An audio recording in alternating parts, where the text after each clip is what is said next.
Why do 90% of hackers swear by CounterSurveil? Let's dive in and find out. In the labyrinthine world of cyberspace, every click leaves a trace.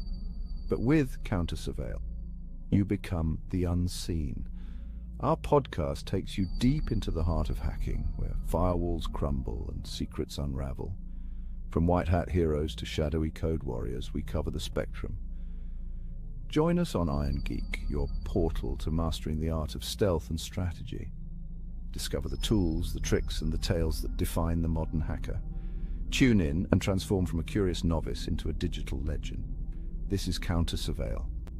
Unmask the unknown. Tune into the sound waves, secrets of the dark maze, dark codes in the nighttime, information aligned. We're free in the spotlight, chatting through the late night.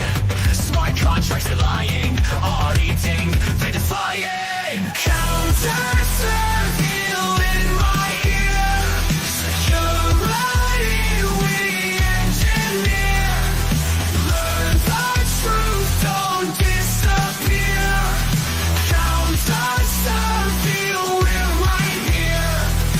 Crypto dreams and data streams. Listen close, it's closer than it seems. Fix the flaws, see through the smog. CounterSurveil, join the blog.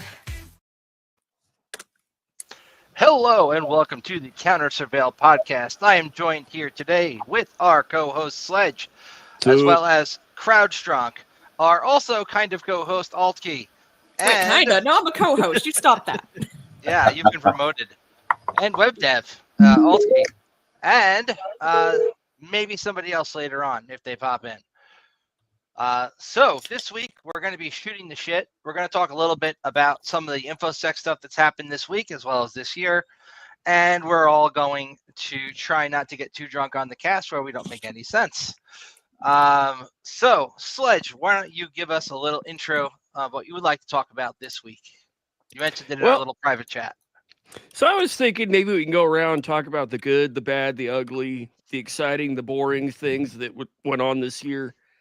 Kind of like go in a circle, and if anybody's listening and wants to chime in, and we could probably have you on and just kind of chit chat and see where it goes from there.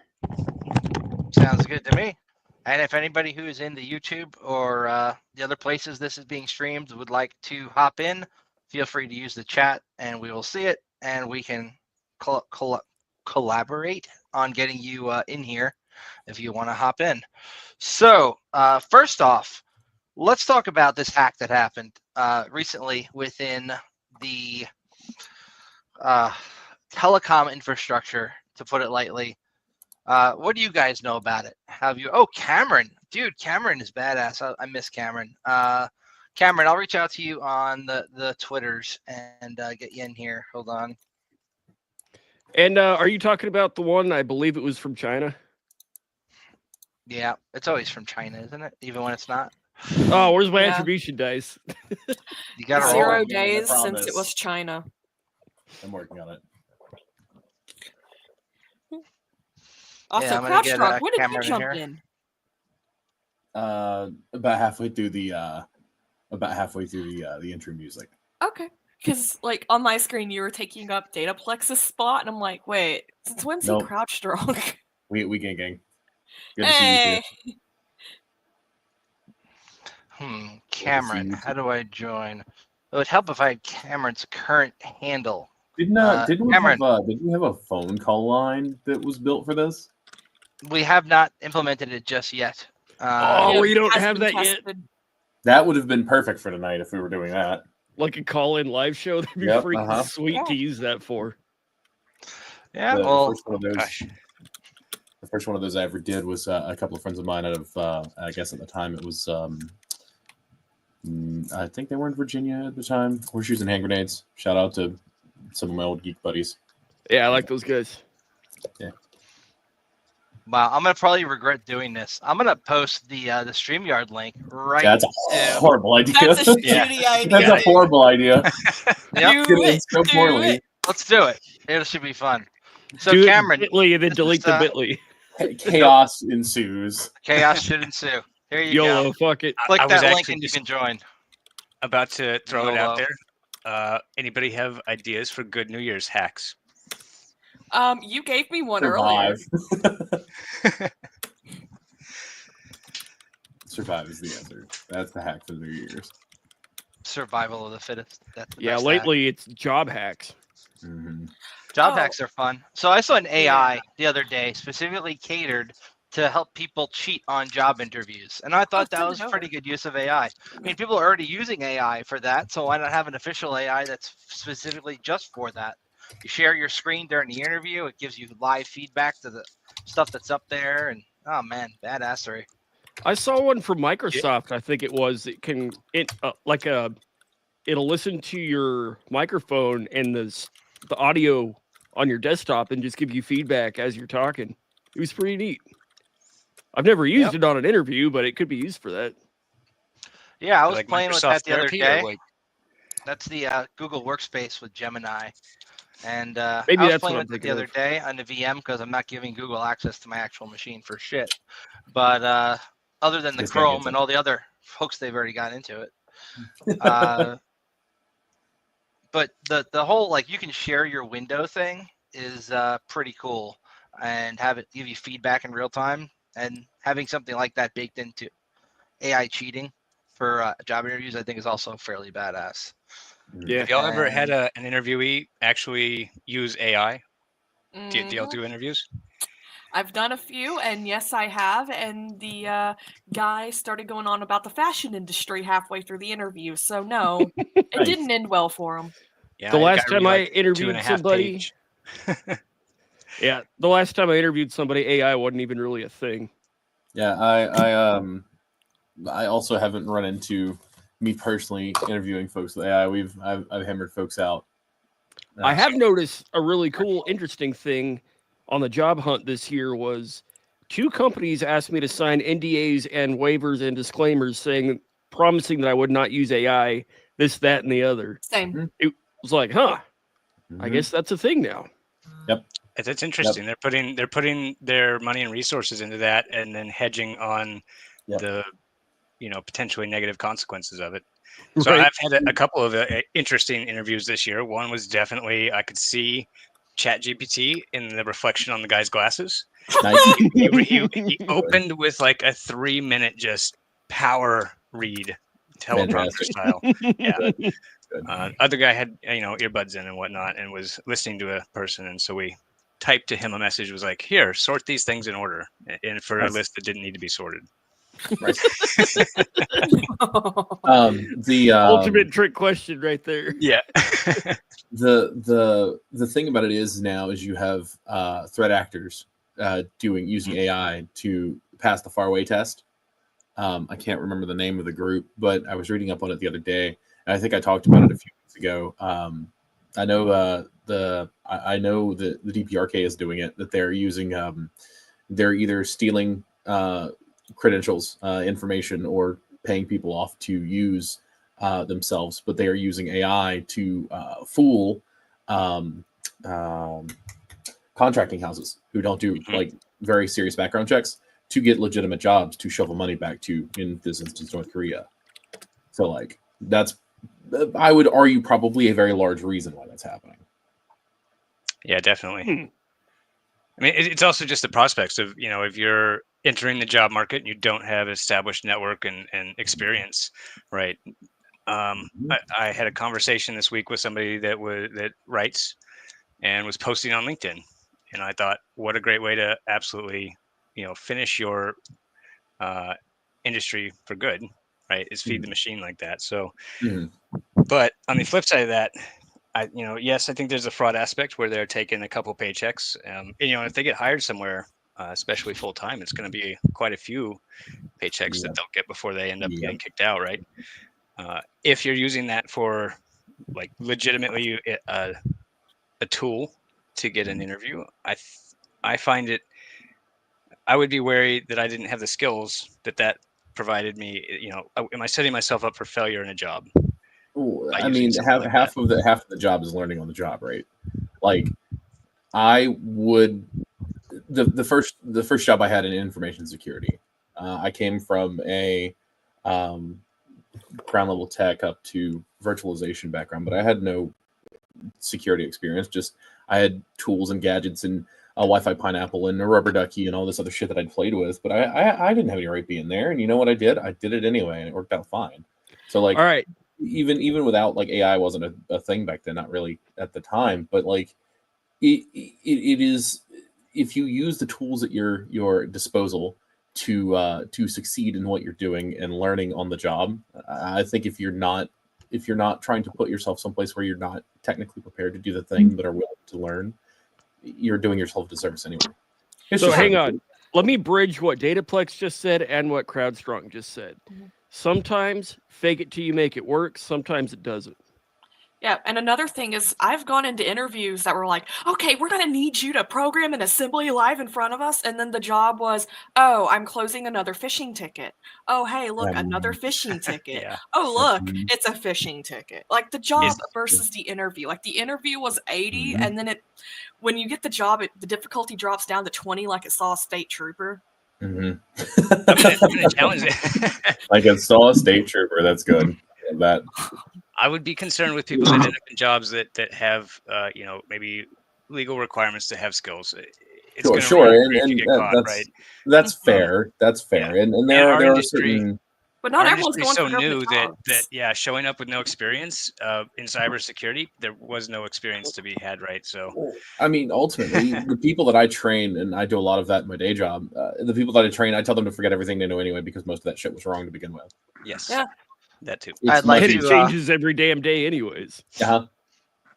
Gentlemen, I'd like to welcome Cameron. Cameron used to be on the Iron Geek cast every now and then, and he also was incredibly helpful to me when I was going through my divorce and homelessness issues, and he was kind enough to share a incredibly large library of hacking literature and books with me that helped me get my first SOC analyst gig a few years back. So, Cameron, thank you for hopping in, dude. It's nice to see What's you up, again. man? What's Nice up, to meet guys? ya. Hi, how's it going? Hey, it's going. Happy New Year. You too. Merry late I'm, Christmas. I'm sick as fuck, guys. So I'm sorry. Well, you're cool, but you're also sick as fuck. I get it. Yeah. Yeah. So I appreciate it. I'm hopping in. I'll try to contribute as much as I can, but I'm rather under the weather right now, and I might bounce out. So I'm just letting you know. Okay. I hope you feel better, man. You got Got a recipe that's for going you if you'd around? like me to send it your way. Are you in one of the signal groups? What? Are you in one of the signal groups that we've got running? I don't even know what the hell that is, man. I try to be as detached from infosec as possible. Okay. You're doing a bad job of it now. Well, it's fair. Uh-oh. I think I lost him. Vic, if I send you something, can you send it to him? But he was trying to be as Ingested detached in from all the infosec ways. as No, possible. it's a recipe to get better. I like It's a- recipes to get better. It's my grandma's recipe that she used to make for us when we got sick. Oh, that's so sweet.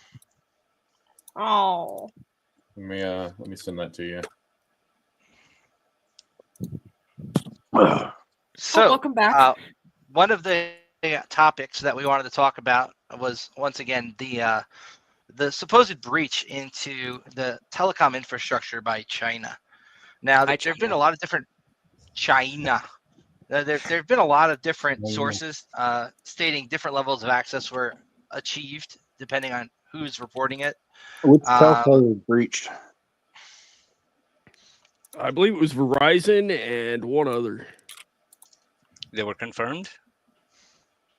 So they were confirmed, I believe, by the federal government. Actually, There were 9 on the list total. Right. So it was Salt Typhoon is the moniker they're going with for this hacking group. They're claiming it's one of the most severe telecom cyber attacks in U.S. history. Began in like spring and has been described by the Intelligence Committee from the Senate Chairman Mark Warner as the worst telecom hack in our nation's entire history. Hackers infiltrated this, including AT&T, Verizon, T-Mobile. They had access to customer call records, comms data, court-authorized wiretapping systems, and surveillance data that was only intended for law enforcement. That sounds like AT&T. Well, they've seen my porn. It does seem that this specifically Get good with this access with your history online. Oops. Awkward. according to cyberscoop.com, they claim that this access was used by China specifically to spy on President-elect Trump and J.D. Vance's cell phones, as well as other high-ranking officials in the State Department, as well as the FBI, NSA, and other. So it looks like they were intentionally targeting as well as ranking government officials. Yeah, man, that's not a good hack to have as a country in general. Let's Well- just Do say. they know how So- long it's been breached? Since spring, for some of Oh, them. since spring. I wonder if that had anything to do with the rise in SimJack attacks. Well, I was going to throw out there, I was going to correlate to other things that are going on, which is a mass rise in home router exploitation, like TP-Link. And Yep. you know, what's interesting about that is that we've got all these articles about TP-Link. If you actually go look at the stats, our US-based companies are doing significantly worse, right? So Cisco is up there, and some of the others with a lot more vulnerabilities discovered, and a lot of them are hitting the known exploited vulnerabilities. So I was thinking, why can't they monitor that traffic coming in? But I'm assuming a lot of that is actually coming from now internal, right? US-sided sources. Well, the thing is, this is the shitty part about it, and specifically with those devices, when they get pushed out, they're insecure from the get-go. They're not developed with a SSDLC, a secure software development lifecycle, and because of that, it opens those devices up to be breached. And that there needs to be like multiple steps in place that gets rolled in to device rollout, and that prevents that sort of shit from happening. That's Is it- accurate. It does seem Yeah. the UK is trying to roll out a framework that would be voluntary to comply in.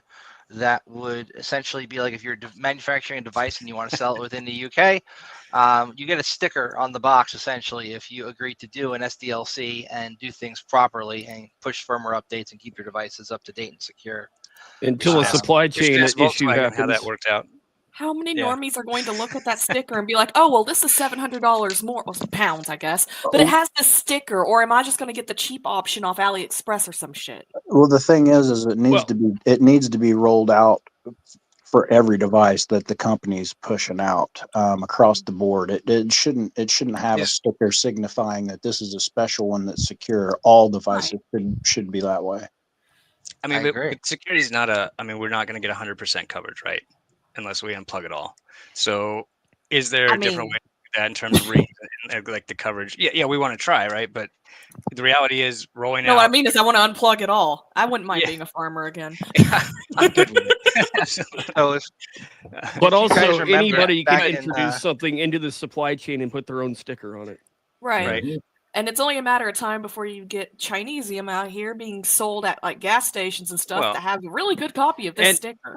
I mean, I bring the this up worst of because that I got a is- buddy working as he's doing incident response for a project in the Middle East where an adversarial country was doing contract for this work, and they were able to put in tracking devices, all sorts of stuff into said project, and they're trying to go through and figure it all out and clean it up. he the one that was working on those dudes that put out the blowing up pagers that blew up this year.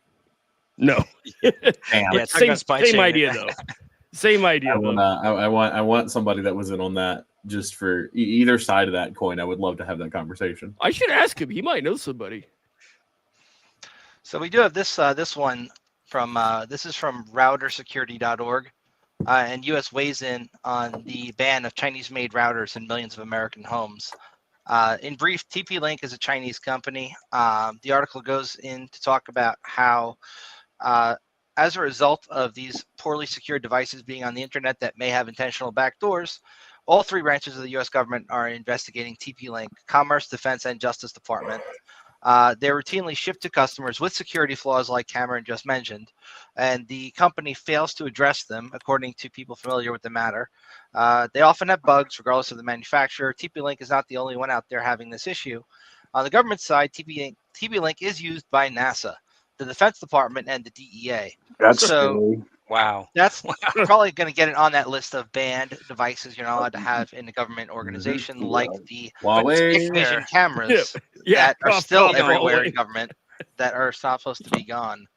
The issue with some of these is they sent essentially a Hikvision camera, for instance, or a router made by Huawei cannot be in a government-owned facility. So what that ends up happening is they buy a router that's not called Huawei, but is actually running Huawei firmware, and it's a rebranded one that just got sold anyway, running Fantastic. the same device. So like that's what happens. And if you look at the MAC address of the device, it's going to still correlate to these incredibly vulnerable Internet of Shit devices.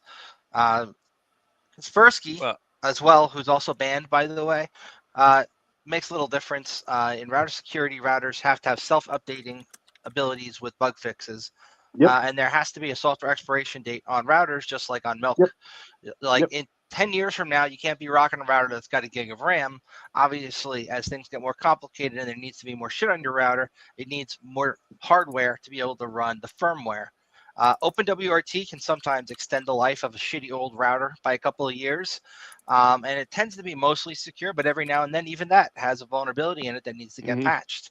pfSense, also great open source firmware that you can put as a firewall on a little shitty old router, make use of it again. But even that has had auth bypass and all sorts of other bugs. So it's always best to not expose any ports you don't need to the internet. Turn off UPnP. Whoever the hell decided UPnP was a good idea should be shot. And these are like just basic things that everybody should be doing, but most people don't know that they should. So that ends up, disable WPS. Well, so even if you do, though, right? Here's the thing: the attacks these days are able to do, sub-millisecond token replays and jump between networks and establish persistence, right off the bat. So the reality of trying to protect that type of an attack surface, right? And the other part of this is, I think that a lot of people aren't taking the blast radius of these as seriously as they should, right? So Ford has if a car manufacturer has a recall, right, or a defect, you may be talking 1 million cars, right? But they're individually dispersed, and they're typically one or you get maybe 10 that you have before you identify the issue and fix it, right? With this, you're talking about when we discover it, we're at 65,000 exploited, right, and rising, with no channel to do consumer recalls or anything like the NTSB for hardware. So I don't like that. Even if the Europe does pass something, that it's going to be voluntary. There's absolutely no strategic or competitive reason to do that right now, right? You're essentially adding weight to your process and cost, and you're fighting with people that say, hey, if I can get it out cheap and make that, we burn the company and spin up a new one. And with the TP-Link stuff, aren't they end-of-lifing the vulnerable ones? I just like bought no more one. updates? I bought one last month that is vulnerable. I had to take it off. Yeah. So they're still out there on the shelves, Lovely. actually.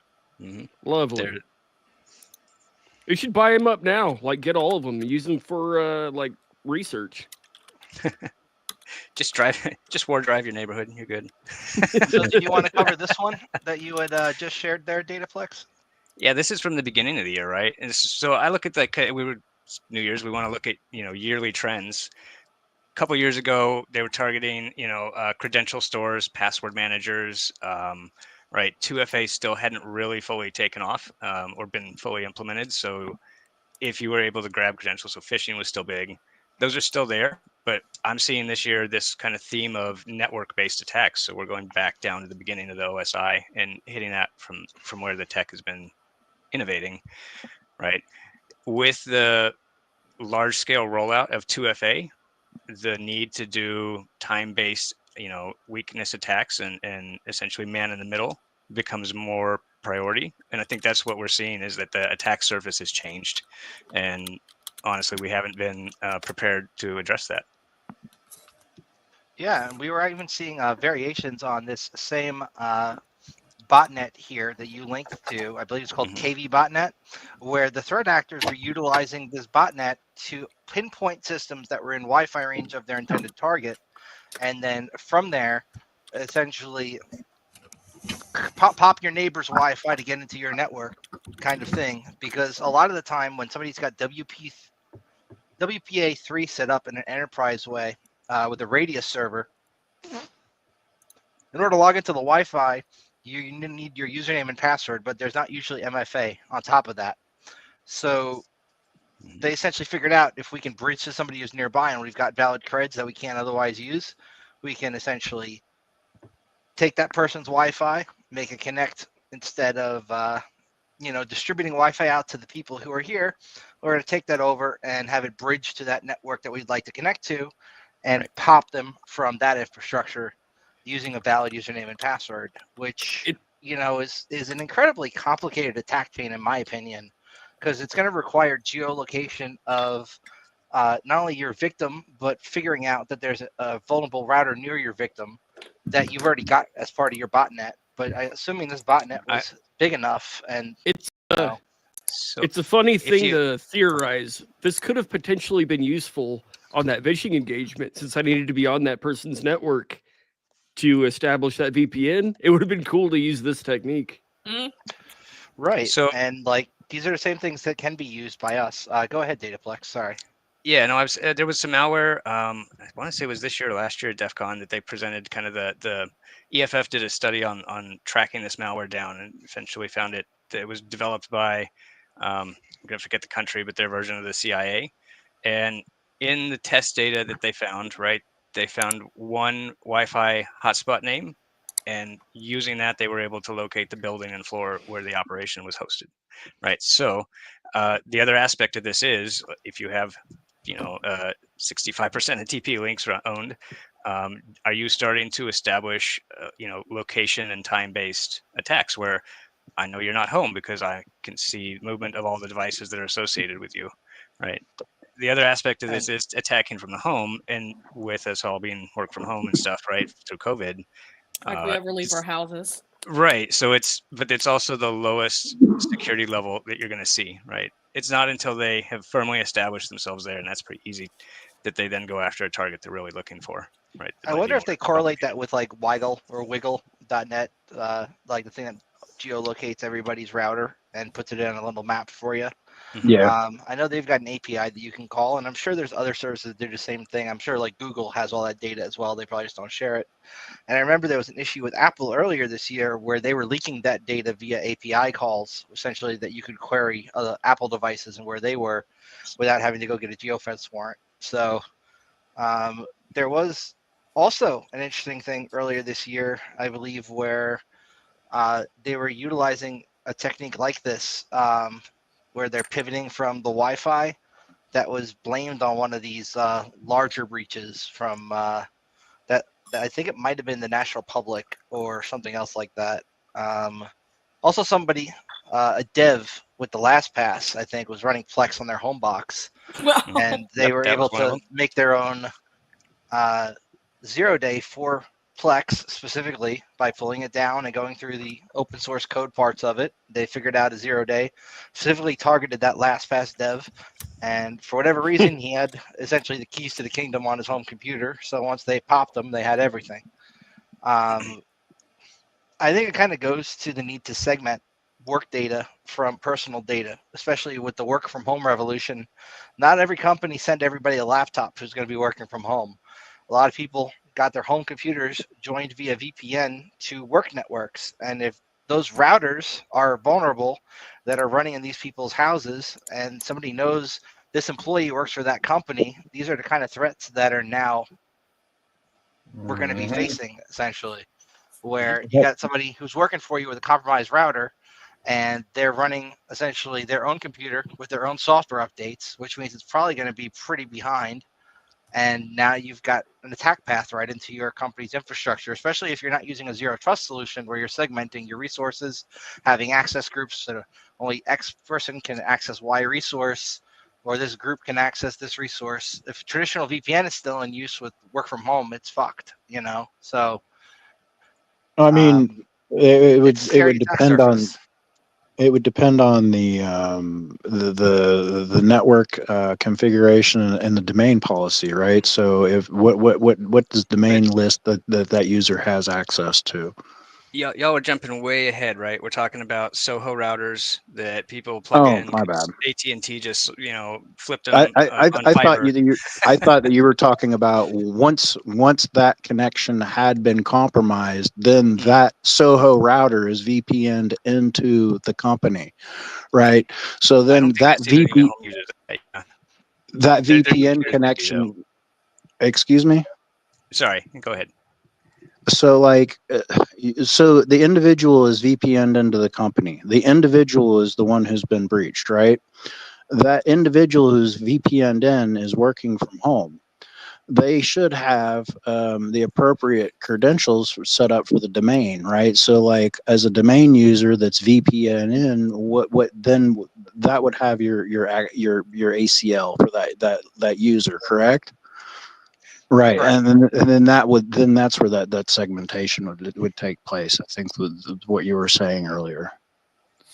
Kind think- of, sort of. If I can chime in and put two things out there and get y'all's feedback on this. So number one, VPNs are pointless, and the majority of VPN solutions this year were popped also. Monty, Cisco, Checkpoint, Fortinet, right? Palo. Did I miss anybody? Cisco. So you got Just that. use an asterisk. Yeah, right. Exactly. That's my point. So let's assume all the infrastructure, and I always take a assume breach posture. But the second part of that is that boundary really isn't a priority boundary anymore, right? For a lot of people that are tech oriented or that are doing SaaS based business. So these latest attacks with the Chrome browser and router, they've been targeted. You're breaking up. Data. Yeah, probably Chinese on my router. Say your last sentence. Great firewall, China. Great firewall, China. Yeah. So Square. what they're targeting right now with these attacks is Azure authentication tokens, Google authentication tokens, right? These are SaaS services. There is no VPN connection into those anymore. So from a security perspective, I don't see a way to establish that boundary there in a cost-effective way for most companies. Yeah, I mean, if you're using like a zero trust solution, right? I was just going to say that. Lock down resources by, the person's got to be authenticated. But like you said, if somebody's stolen that guy's session cookie, unless they are him as far as the company is concerned. And I mean, you can kind of restrict it a little bit to a degree to like known IPs or something. But with the way that consumer grade stuff works, like your IP might rotate fairly frequently, so you can't do it that way necessarily. You can have impossible travel, but the second somebody's using Zscaler and it looks like they're both on their company network and at their house in another state, all of a sudden that alert becomes useless. Been dealing with that for a long time in multiple organizations. Yep, love that. So what's the reality? Like, how do we? I look at this and I think I actually start thinking sovereignty, national sovereignty, right? Digital sovereignty. I don't think this is something that home users, it's not baked into what they're doing. Right. It's just, it's not a thought for most people to have this kind of stuff. If you're having somebody who's working like from home, but they have a high level of access into your environment, they're, obviously you have to segment as best you can. But if you're a network admin who's going to need access to your core switch and say your actual file server or whatever the hell else you've got up where it's holding your crown jewels, if he's going to need access to that and he's working from home and not going into an office, how do you secure it? Well, I mean, you got to do the best you can with least privilege access. But outside of that, I've heard of solutions like security fabric things, essentially where it's a private network that's on an edge device, like plugged in before a router, and they'd have to jack into that to access the company network. But that's kind of just like Zscaler on different hardware, in my opinion, and also not necessarily as mature as it could be. My brother actually sells a solution like that nowadays, where he used to sell Palo Alto shit. But that's when you give those admins, you don't give their regular credentials, those privileges, you give them other credentials that have those privileges that rotate on a 24-hour basis or something like that, that run through some jump box or something on that network. So again, I'm going to put out Token there expiration the too, non-techie aspect of this, which is that the company that's struggling to stay competitive with the company that's not, and it's a crapshoot whether or not one of them or the other will be breached, right? So I find it at odds, right? If we look at the numbers and say, okay, let's assume everybody's going to be breached within a 3-year period of some way, right? Is it beneficial to invest in that, all that upfront security and spend that money there, right? And that's kind of the friction I see in the cybersecurity industry, right? Is that how do you tie business value to that security if we're essentially saying the system's broken? Cool. That's a good point. And As the well other as part of this point is we have our Nathan made Fed. there in the chat. Yeah, I'm sitting here staring at that. Personal devices are connected to anything actually sensitive, also any company using the cloud. So there's everything they get. Good on Affix. I'm actually staring at that tangentially. Somebody very close in my life is dealing with a company that won't give them a laptop, but is absolutely dealing with PII data. So they are forcing that person to go into their office with their own personal laptop. And I'm like, that's sketchy. That's going to be wild when they get hit. It's going to be so wild. Every time I've had to deal with DII, can be done. So I'd like to make a point that BYOD can be done properly. It's just most people don't do it properly. If you have like VDI set up on top of that, where somebody can securely remote in like over Citrix or something, and they can get a desktop that's somewhere else that's not physically on their shit, and you don't have copy and paste between devices enabled, like you can do it securely. It's going to eventually also probably be a pain in the ass for people using it who want to copy and paste between devices and get turned off anyway. So I would like someone on here to explain to me, like, walk me through tomorrow when you perform your own, like, lapendectomy or something, right? Like, yeah, you need medical support. You're going to have to do all this yourself. Here's a scalpel. Here's an instruction book, right? We tell you all the scary things. Go. We use Surgery GPT. There we go. We're gonna take this little tiny camera right here. Final interview. Shove it down our throat. I'm confused. Where that's why you go pay somebody who knows what they're doing. That's what you pay. But at scale, that's fair. But I don't have the money to afford the surgeon for everything I could ever potentially need. And just like I don't think that most people can afford the attention and the effort they need for this cybersecurity stuff, right?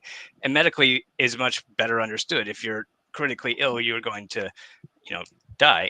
Cybersecurity, that it's not seen that way. This is an engineering science, and I think a big part of the problem is we're putting the responsibility of engineering on, people whose skill sets, they're SMEs in other domains, right? And so to say that they get what they deserve, that's not fair, right? This stuff like competing against Amazon and Walmart and China is not something that most people had to do before 20 years ago. So is your point that manufacturers should spend more time on SPLC? I think that we should have something akin to the NTSB for hardware that's going to be used in mass, right? But it goes against the growth mindset of the country, of America. Right? I'm not going to put this podcast to one region. I think that's a big challenge. Like we've said, our Fed chair and rich people just said, we can't reduce spending to take care of the deficit. We have to outgrow it, right? And that puts us directly at odds. We have to go faster with the security concerns, right, that we have to have in place. Yep. Push out the product, worry about security later. Right. But we're at a critical junction where that is becoming harmful for the country as a whole. And we've heard reports also of like social media apps that are essentially developed primarily in other countries that at least people claim, I don't have verified reports, that then software updates are pushed to these apps when it's found that they're in interesting networks that might have trade secrets that want to get stolen, or maybe government officials accessing documents that they would want to see, and essentially weaponizing even Android applications and turning them into reverse pivots into corporate networks. And that's a scary reality that we live in. Well, Because Well, I'm going to put like, NSO Group, which just got convicted, and the Pegasus malware out there, right? Nobody here would be Yeah. able to prevent it or had any kind of prevention around that.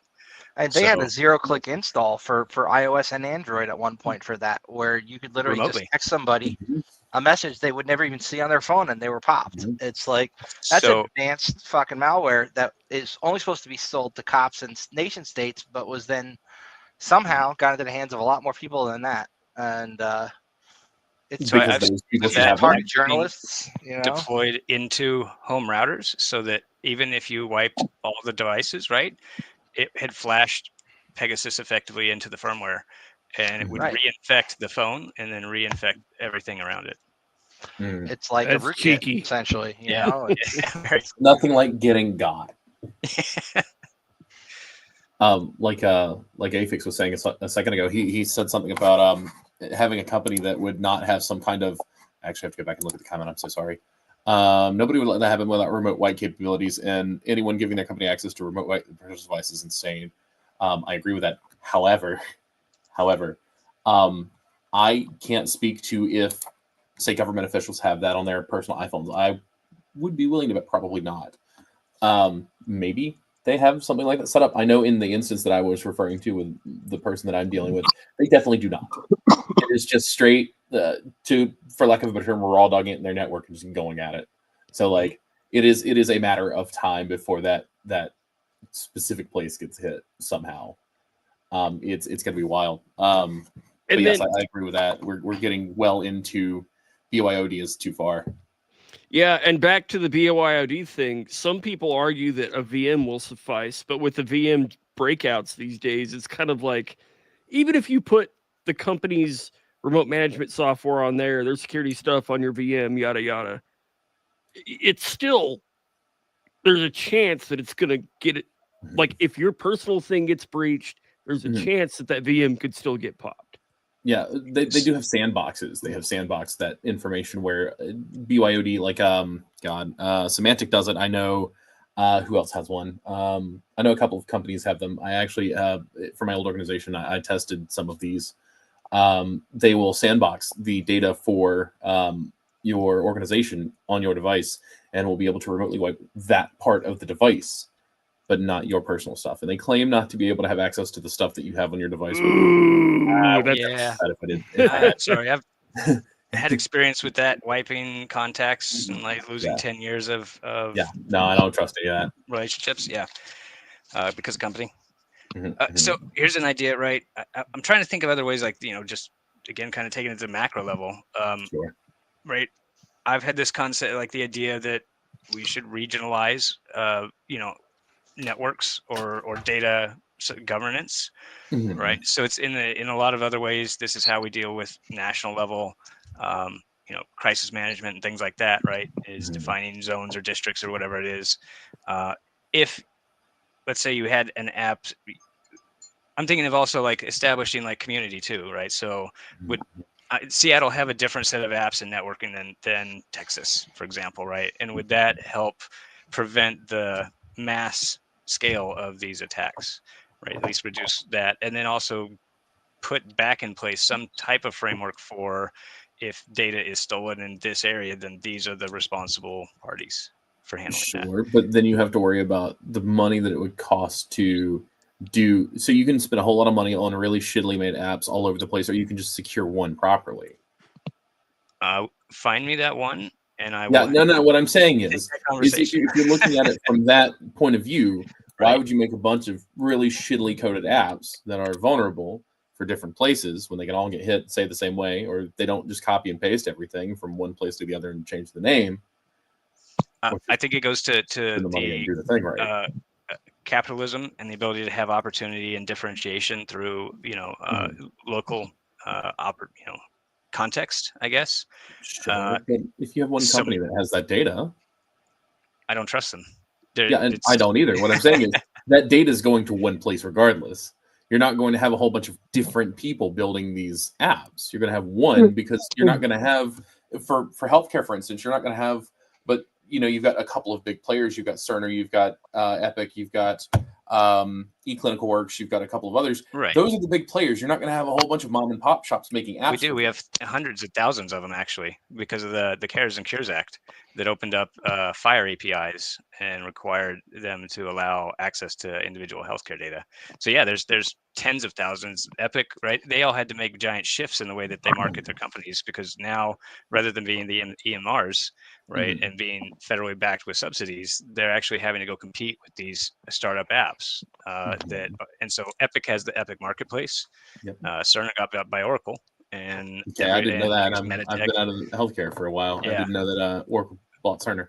You learned a thing. Yep. That's weird. So, it's a good play, right? If you're thinking in future terms, like data is the key, and I think that's why they made that play. Sure. The other thing here for me would be that nope, lost it. Data. You're on a data, roll there, right, so, too. okay, so I'm assuming all the data's stolen, right? They know everything about all of us. And I mean, yeah, OPM got hacked, right? Right. So I'm going to say we should actually make a push to acknowledge that. Nobody cares if their data is stolen until they're affected by it. Let us go back and I'm going to say hack that stuff and not be penalized for the data. Right. Let's say you get access to that. You report, responsible disclosure. Don't hold me responsible because I'm trying to help that system, right? As opposed to you waiting until China shows up and just takes all of that, right? That's what bug bounties, right? We've all seen how responsible disclosure works. We just had that one guy on the show the other day. Yeah, and we've all seen what happens when bug bounties aren't listened to. Yeah, and even then, you have places. Healthcare doesn't care about security. You know that as well as I do. Right. So, like, that's kind of the jam. And again, I there are some things that won't ever change in healthcare. That's definitely one of them.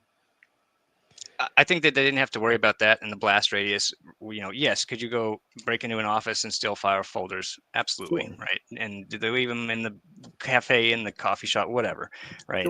They didn't leave 100 million people's file folders there, right? So, but then you start creating pacemakers that can be connected to wirelessly, Bluetooth, and that would be something you think about.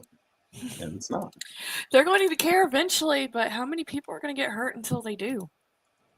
Yeah, when you're ransomwaring pacemakers, you're a bastard first and foremost. And let me say that again: if you're ransomwaring pacemakers, you are a bastard. Go to hell. And that was another first we had this year, where somebody died en route to a hospital while having a heart attack.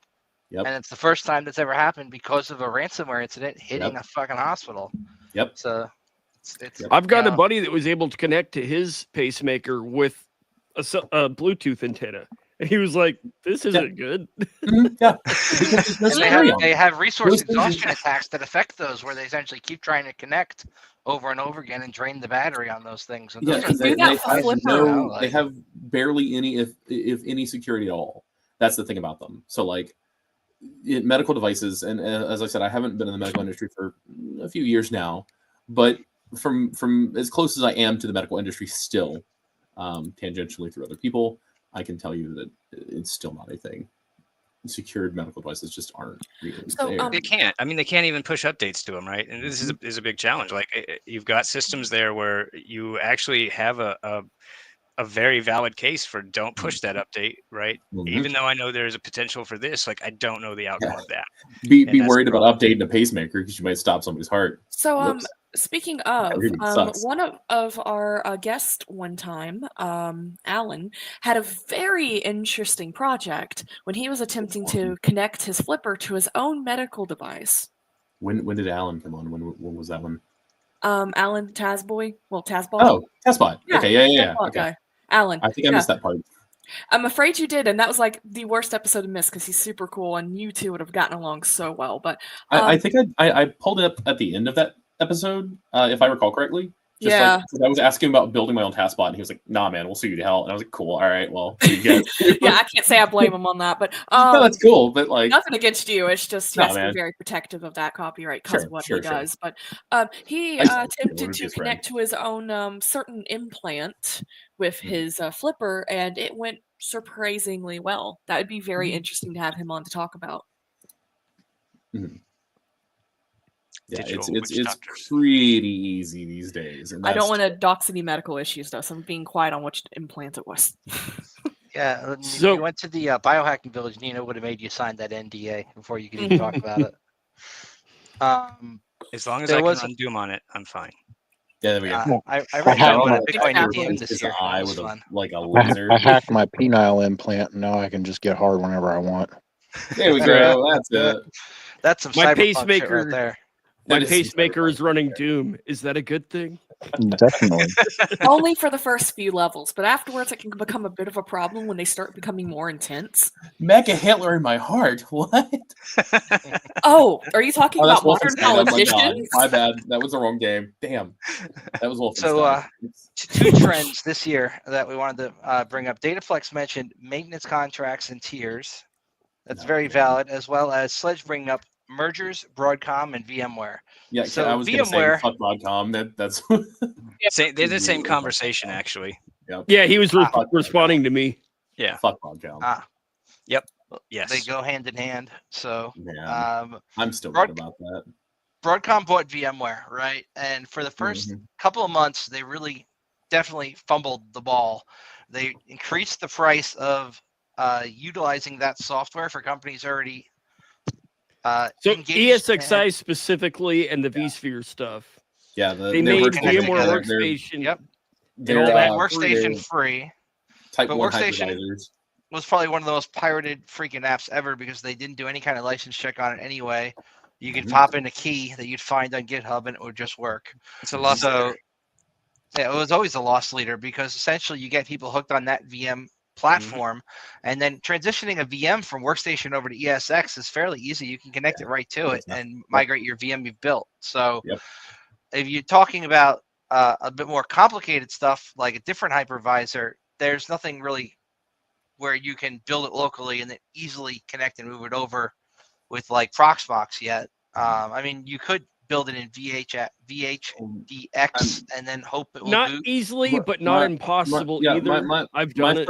My first run when I was doing vSphere stuff was I started in VirtualBox and then built VMs, golden image VMs, to push out to an entire organization over vSphere. It's like it's possible. It's complicated, but it what works. you just what I said, love- Brad, an I love OVF though- format. And Oh, Yeah. I love download me a good OVF full of credentials and all kinds of certs and stuff. It's yes, so good. that too. So good. But what CrowdStrong just said, even the tools that you download to convert from VBox to VMware, all it is changing is like one single line, and you can manually go in there and do that.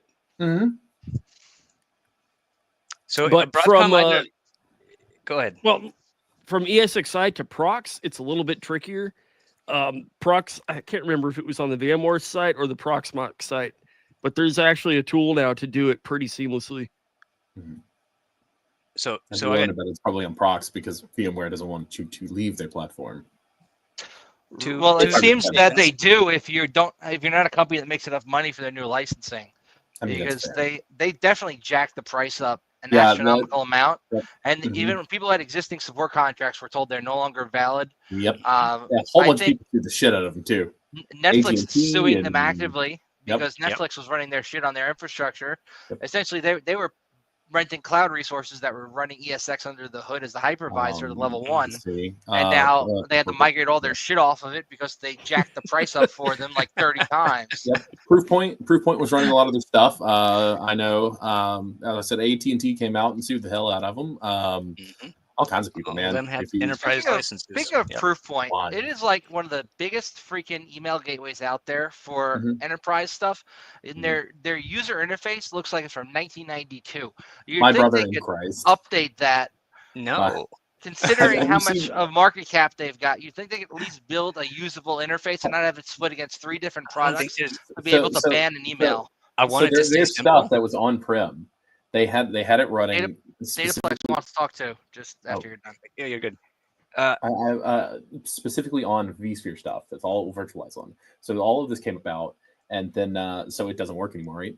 Unless you pay a exorbitant price for it. So they built this cloud platform, and it looks like a 2-year-old put it together in 3 weeks, and it is absolute dog shit. I don't know if you've seen it or not, but just kind of poke around that if you get the chance. I think they may have a demo out there somewhere, but like it's awful. It's so bad. Let's go to I think Dataplex. He was trying to make a they point used, like 2 minutes ago. Sorry probably about that. used like a final UI design AI or something, Something like that. Yeah, so Broadcom, number one, buying VMware. I think that's either the smartest move they've ever made, or or it was to acquire maintenance contracts and then get sued. I guess it didn't make sense. I think the cloud's overhyped, and as we see these attacks that are getting larger and right, the cloud's not making sense. And as those customers drop and as those companies start, toppling a little bit because they're top heavy, right? We're going to see the cost of that rise, and I think we're going to see people move back to on-prem. So if that is the case, then VMware at Broadcom making this move was incredibly smart, because there's nobody building for on-prem right when that happens, unless That you're is a going to good rent take. AWS data center, which they're also sued because it's basically people back at AWS, like, working remotely on those things. So I wonder if The they're second part of that, justifying. yeah, Okay, real go for quick, second point here. Broadcom is one company that we've actually seen maturely roll out large scale technology. I'll say maturely, right? That I love them or hate them in terms of their politics and everything. The products that they produce are fairly good compared to the rest of the market. So if that's the case, and if they take that and can put that in VMware, and we say VMware is actually large scale infrastructure, then it may make sense. I wonder if the price hikes in cloud have anything to do with adjusting for not having to pay for somebody to manage your servers on-prem, and then just kind of taking that and slapping it on the price of the cloud servers. They're running out of efficiency, right? The cloud, here's the dirty little secret. None of that would have been as successful as it was. It was not growing at the rate it did, except for COVID forced all of your data centers there. And so they had 3 years of horribly skewed growth, right? They're running out of power. I've got power issues in 3 out of 3 major clouds, right? Which they're talking about nuclear facilities to solve this. That's not an overnight solution. For your medium SMB, even up to your, entry large scale enterprises, that's not a winning proposition, right? Agreed. And even And now with all California's this been talking AI about- shit coming out. Go ahead, Slice. So is it Broadcom or Nvidia? Who are we getting in bed with? Flip a coin. Why not both? Menage a trois, right? All right, Havoc Stern.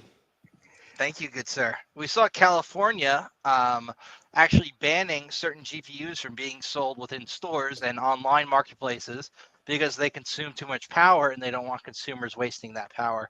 I personally don't think the government should be in charge of what freaking GPU you can buy for your computer. And if you've got the money to turn the damn thing on and pay the power bill, you should be able to do it. But yeah, that's California. Man. That's What a fucking phrase that is. California's still in the U.S. It's California. Oh, it's Yeah, California. right. My bad. Yep. I thought they seceded from the Union. They were talking about that it. wasn't I what that hope they earthquake do. was. My bad. I remember when Portland wanted to become part of Ohio. No, it was a thing. Not Portland. Oregon wanted to become part of Ohio and could be like Greater Ohio. We won't allow them. If I was in California, they would hate my server rack. I think If I was in California, I wouldn't be there long. They'd carry my ass out, or I'd carry my ass out. It'd be one of the two. There's only one. My office space at Regis costs like $200 a month, right? And I was thinking how many Monero miners I would have to have on site at 50 cents a day or so to make up that $200 and then just have a free office. But I haven't taken advantage of it yet. You can justify it by turning on a bunch of miners and just say, hey, it heats my house in the wintertime. Hey, remember, any office is free if you are sneaky enough. That's also true.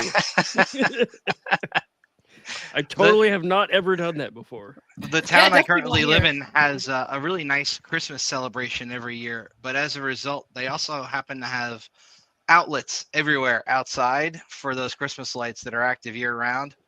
So I've been thinking about these Raspberry Pi Zeros I've got and these ESP devices. Hey, And Dude, disguise LoRa one to look like an Mesh Network. external outlet box that just plugs in and connects to Wi-Fi, and boom, just mine all year round. Just build like skimmers, but for power.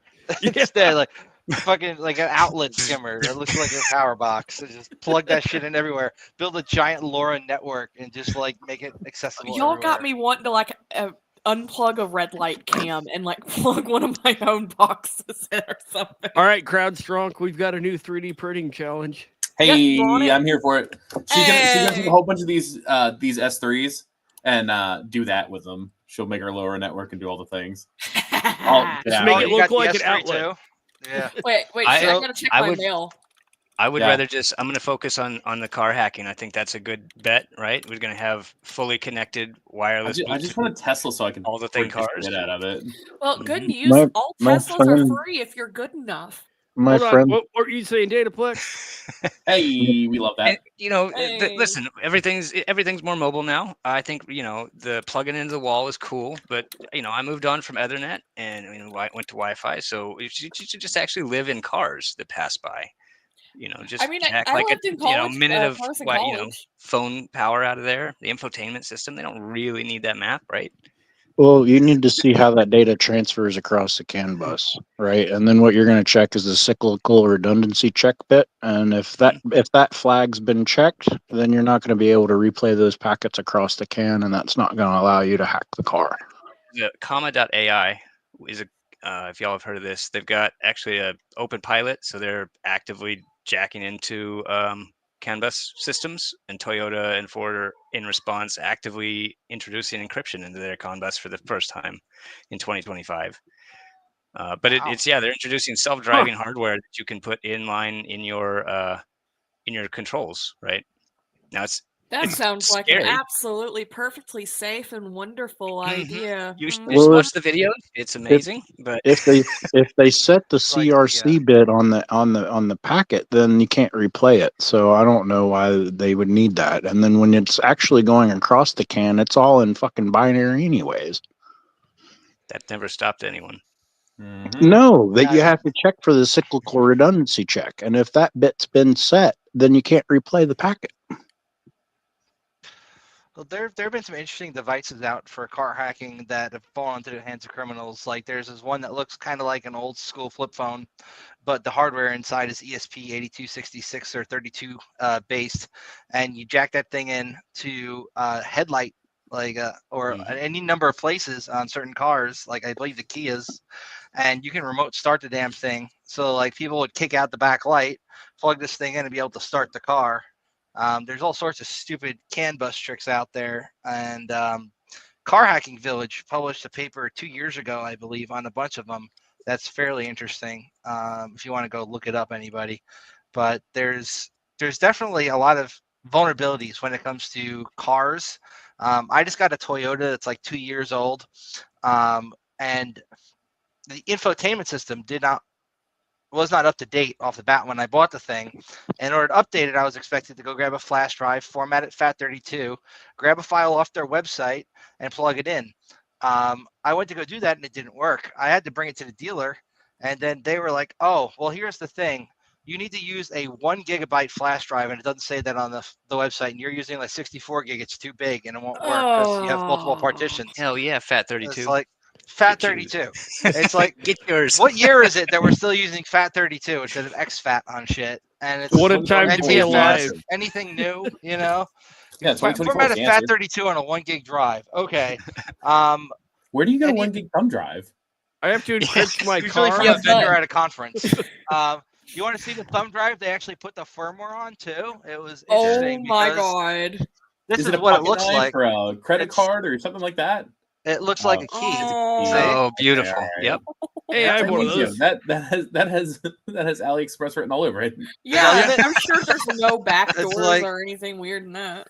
It's like the I same have a stuff you bunch get of on a them. They're pretty SneakerNet sweet. back in the day, you go. just in terms of viruses from plugging in USB devices. Mhm. But like, and they update my firmware on my thing, and now I can go on my phone and I can check my tire pressure from my phone, and that's the only feature I've got.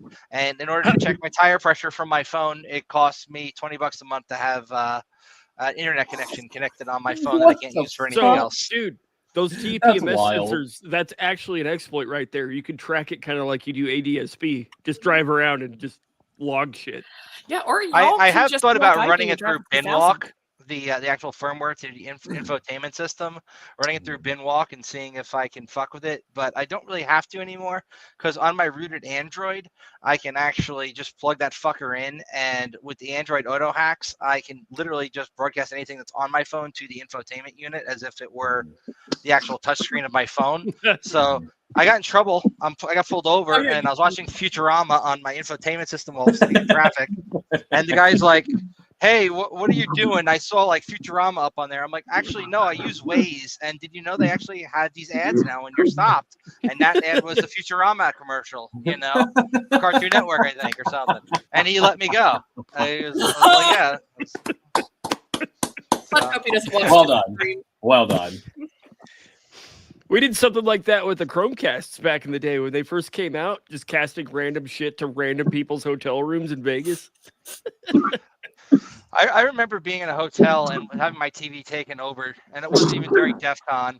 And I was just randomly broadcasting somebody's shit to my TV in a hotel, and I turn it off, and it would pop back on, and somebody would cast again. And if you went and looked on the Wi-Fi, there were like thousands of TVs, each one, nothing segmented, and all you had to do was just pick, and it was like Chromecast and room number. And it's like obviously somebody kept picking the wrong room trying to cast, and it would turn the I would TV do that on. just to see what would show up. Me too. There's a bar I used to hang out at in Vegas called the Goat, and they let anybody on the Wi-Fi and have all the TVs in the bar on the Wi-Fi. So every now and then I would just cast random shit to the TVs. And one time my friend goes up to do karaoke on karaoke night, and right before his song goes to play, I cast a karaoke video of a completely different song that he had no intention to sing. And the DJ is trying to figure out what's going on. Like the wrong song's up there, and he's just standing there with the mic trying to sing a song he has no idea how to sing. It's fucking great. Epic. Ram Ranch or How bust. shit-faced was he? Not enough to sing if Cher's Turn Back Time, I believe I put up there. He was trying to do, I think, Five Finger Death Punch, Jekyll and Hyde, and I put up Cher's Turn Back Time. It's definitely not the genre he was looking for. Man but did it not was have the amazing. vocal This is range. literally coming out right now about the Treasury. So Treasury says Chinese hackers remotely access workstations, documents, and major cyber incident. Let's see what we can find on that and share it if we can. The Treasury getting hacked is a pretty big deal. Oh, Dataplex already has an article up. Was Yeah, posted sick, like dude. 20 minutes Do ago. a share Oh screen. my god, cool. Oh, so we That got is- breaking news on here. Yeah, that's straight up live. Breaking And- news. You're live, dude. This is great. Whoop. Yeah. Oh, we're gonna have to have like a stock ticker if we're gonna do breaking news. So Oh my God. Let's Just go. have a Monero ticker Banner. because nothing else matters. Banners. Yep. Merry Christmas. Oh, Happy New Year. That's the It's one. Happy New Year. Yeah, I'm a couple of days late. Now it's Valentine's Day. I'm sorry. Ask Walmart. How the fuck did we get here? Shut up, Internet Oh, Explorer. Beyond Trust. Okay. Wow. Shut up, Internet Explorer. Burn. It's funnier because it took me a second to catch up with that. There you go. Well, There you I go. mean, it's an Explorer, dude. See, You're still yeah. loading. So basically, it says that Beyond Trust was a token was compromised on a third-party platform that led to, just the Treasury being hacked. Whatever. Somebody got Beyond Trust. Look, it's another. What was that one? Not Infanti. It was ConnectWise. It's another ConnectWise. Hey, Yeah. congratulations! They did it. What? I mean, it's the easy ConnectWise, target. their Right? This is screen the easy receipt. way in because Yep. nobody has central visibility on any of these platforms that they're leveraging. So, Yep. and everybody, Hey, look, if it was anybody's works in Salt cybersecurity, Typhoon. everything's a shit show. But Yep. we're Havoc? offsetting the risk by thinking you do it better than we do. That's why we drink. Havoc Yeah. had something. So the Treasury Over the Department last- said it learned of this on December 8th when a third-party software service, Beyond Trust, flagged that hackers had stolen the key used by the vendor to secure a cloud-based service used to remotely provide tech support to workers. Holy So fuck. Beyond Trust, around that same time, Sledge and I were doing a pen test, and they couldn't get us access into the box because their Beyond Trust was having issues, right? Oh, So it's yep. kind of ironic that it affected even the pen testers on an engagement because they couldn't create a new Beyond Trust account due to this issue with the compromised key and systems that were down being fixed at the time. So We it should is put that as a constraint in the report. Salt Typhoon. Who called him Salt Typhoon? Yeah, can we get a better name in here? Volt Is that, Typhoon and Salt that does Typhoon. not sound like CrowdStrike. Yeah, they'd never admit to being that salty. Okay, Famous so- Sparrow. I could see Famous Sparrow. UNC 2286. But it looks like Famous Sparrow. That's probably CrowdStrike's. Yeah. Well, usually with that Emperor. naming convention, I think it's either CrowdStrike or Mandiant, right? Yeah, that's the Famous Sparrow. That would probably be it. But I don't know Salt Typhoon. I'm looking to see who did that because I'm curious.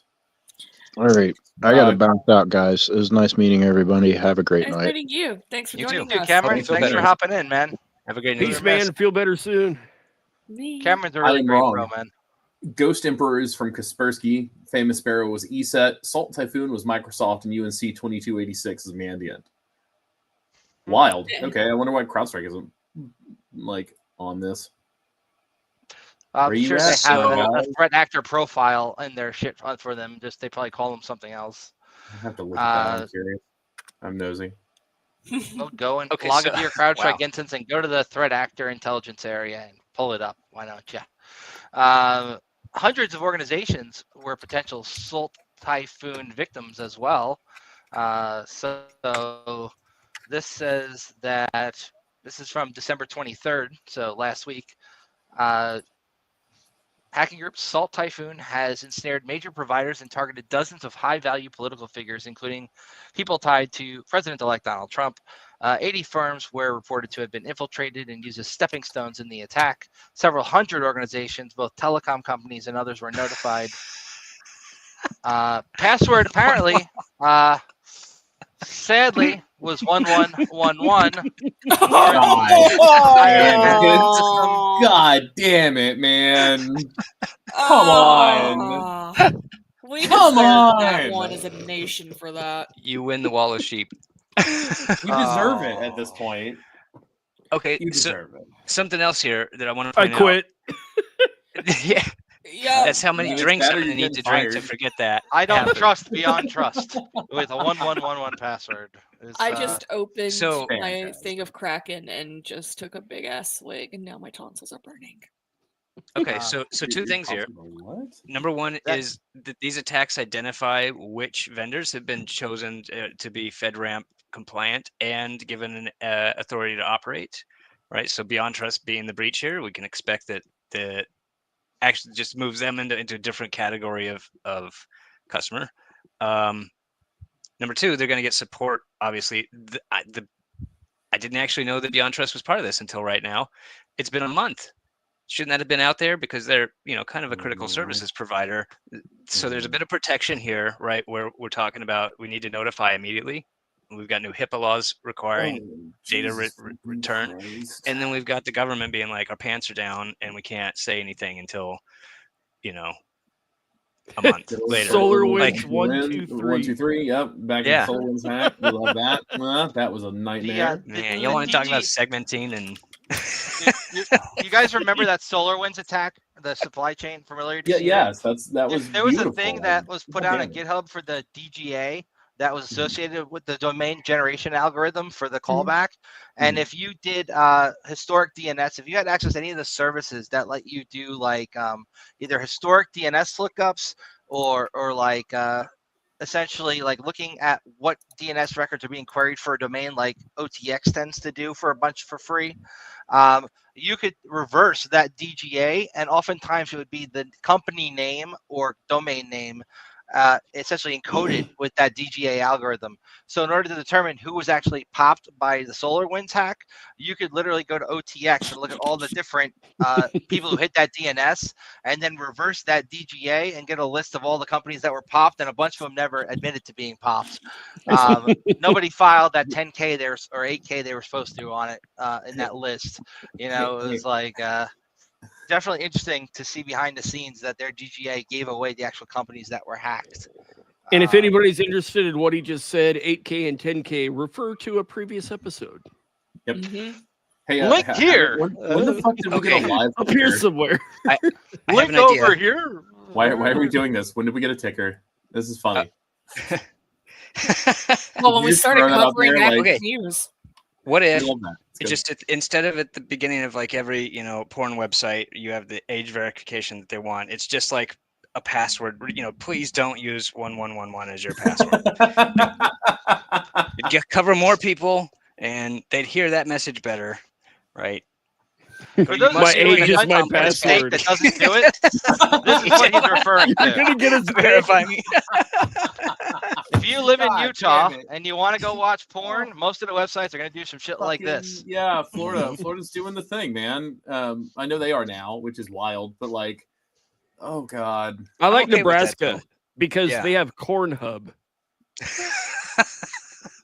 I had it postulated to me.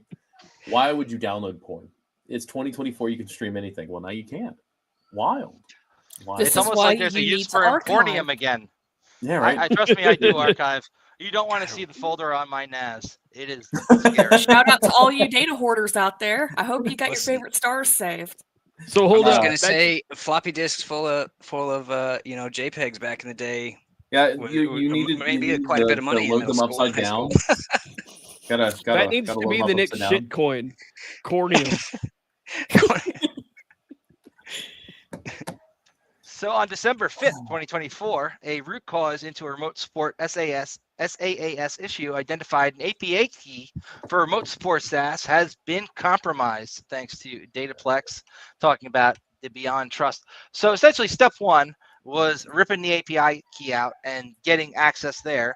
And then once you have that level of access, it was only protected by 1111 as a password. And then Beyond Trust and all the customers protected by it, which is one of those FedRAMP recognized solutions.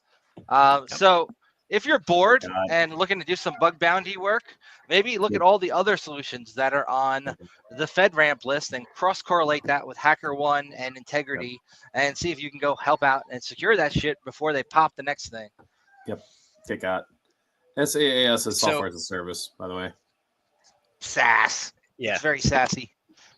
So part of this, right? I don't think we have the full story here yet, and I don't think they've contained the breach entirely yet, right? And they're still doing essentially analysis on the blast. But so they, as a result of this, right, in this article, in this Bleeping Computer, but it says that they discovered 2 RCEs, right, in their remote support and privileged remote access products. And the second issue is a medium severity with the same, allowing attackers with admin privileges to inject commands and upload malicious files.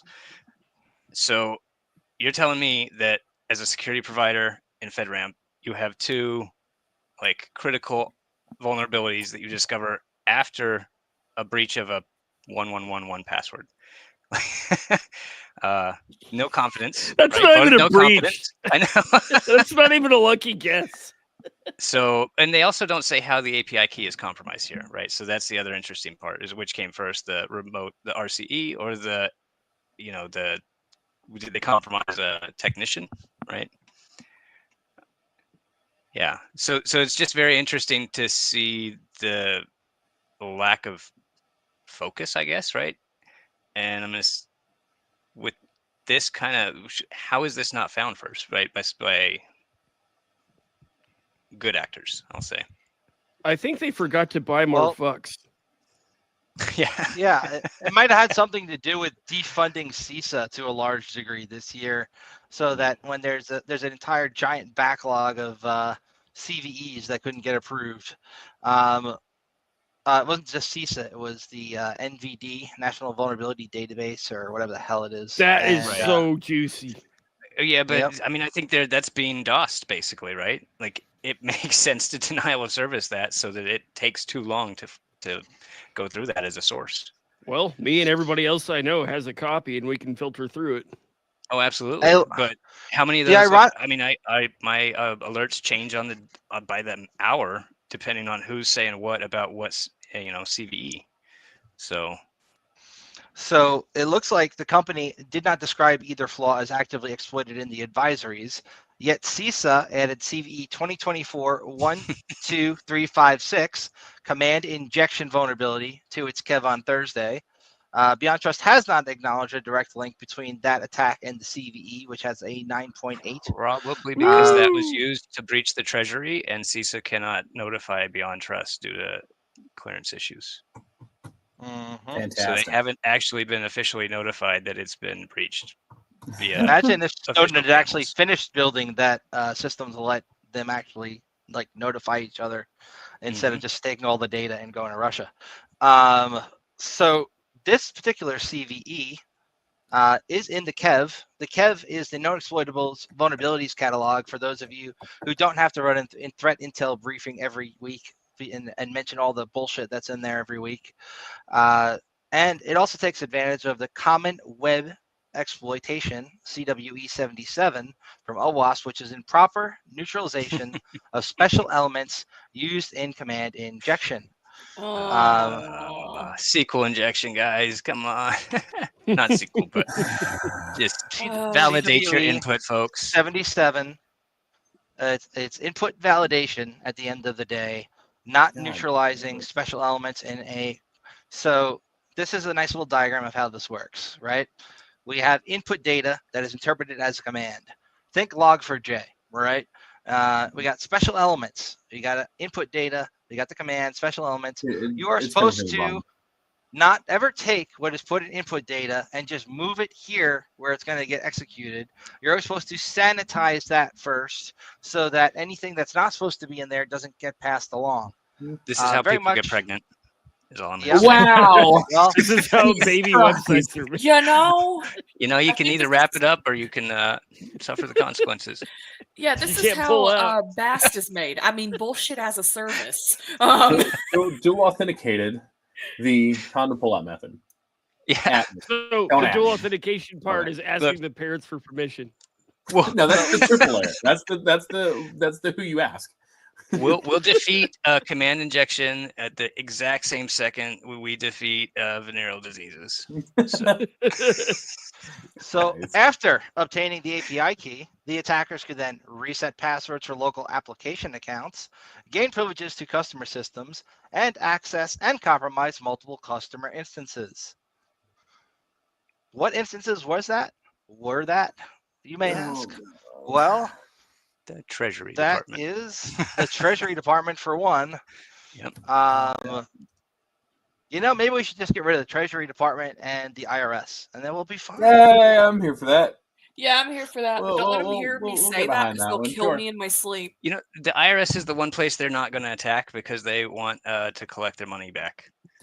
Did you hear the IRS actually had a major budget cut this year too? So my buddy Brian works over at the IRS. He's one of their big tech guys over there, and apparently they've had yet another staffing cut to their tech department, and have had to make do with what they've got, and don't have money to renew a bunch of the tools that they need for next year, including things like their endpoint detection system. Brian, forgive me for blabbing, but I mean that's a big fucking deal, and you shouldn't have told me. Anyway, so for legal reasons, his name's not Brian. Names I mean, have been changed. His name's not Brian to begin with, but I'm calling him Brian. All right. It's Brian is actually part of his handle, but I regret. Second off, nobody's saying to attack the Fed. Don't do that. But yeah, we're definitely not suggesting that. In fact, we're suggesting I will. alive. Remember what happened in Mr. Robot when he deleted all the debt? It was chaos. Chaos. What the chaos? We wouldn't Absolutely want chaos. Yeah. Did we start this cast talking about interested, being chaotic? Yeah, go get a job. Go get a civil servant job and get in this, on the ground floor of your shit's fucked. You work for a broke organization, and you're going to have to learn on the job.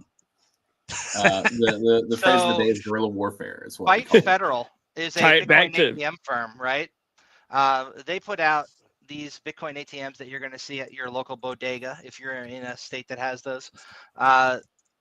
These fucking things are not as secure as people think. I actually was fortunate enough to be allowed to do a live pen test on stage of one of these at the event Nathan Hawk put on, and this shit The one that I got, I can't talk too much in depth, but be really careful about the information you give to these machines. A lot of them are going to ask for your ID and other documents, and that's exactly what got breached in these attacks.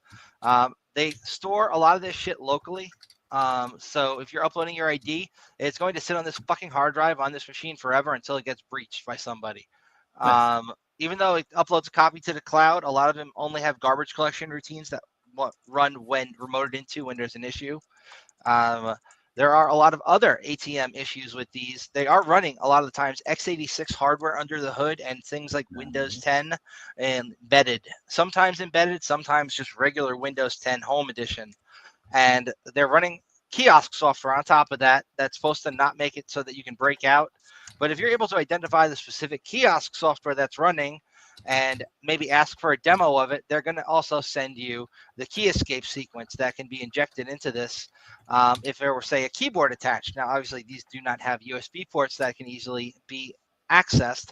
However, within the touchscreen, there's another sequence that can be hit that would bring up a keyboard. Also, if you are scanning certain pieces of data like QR codes, it is input injection kind of shit that can happen where you can scan a QR code and that QR code can be the thing to bring up the keyboard. And then from the on-screen keyboard, you can then enter the command sequence to exit the kiosk mode. So hold on. Barcode brought up a keyboard. QR code specifically can bring up the QR code. keyboard. Okay, so interesting. The QR code is read in as input with the way these work. So it's just like typing something on a keyboard when you scan a QR code in, right? So if the QR code that you scan in has the sequence that is for bringing up the on-screen keyboard in Windows, kind of like a Ducky script would do, now you've got an on-screen keyboard. And from there, you can enter the commands that would break it out of kiosk mode right on the terminal without having to plug anything via USB. That's fantastic. And a lot of these also don't have all the billboards in Vegas. encrypted hard drives. They're running essentially regular consumer grade hardware without encryption on the hard disk. The one that I was lucky enough to pen test didn't have all of these issues, but maybe had some of them, and I can't specifically say which ones. But seriously, like, be careful with those things, man. Like, you're uploading your ID.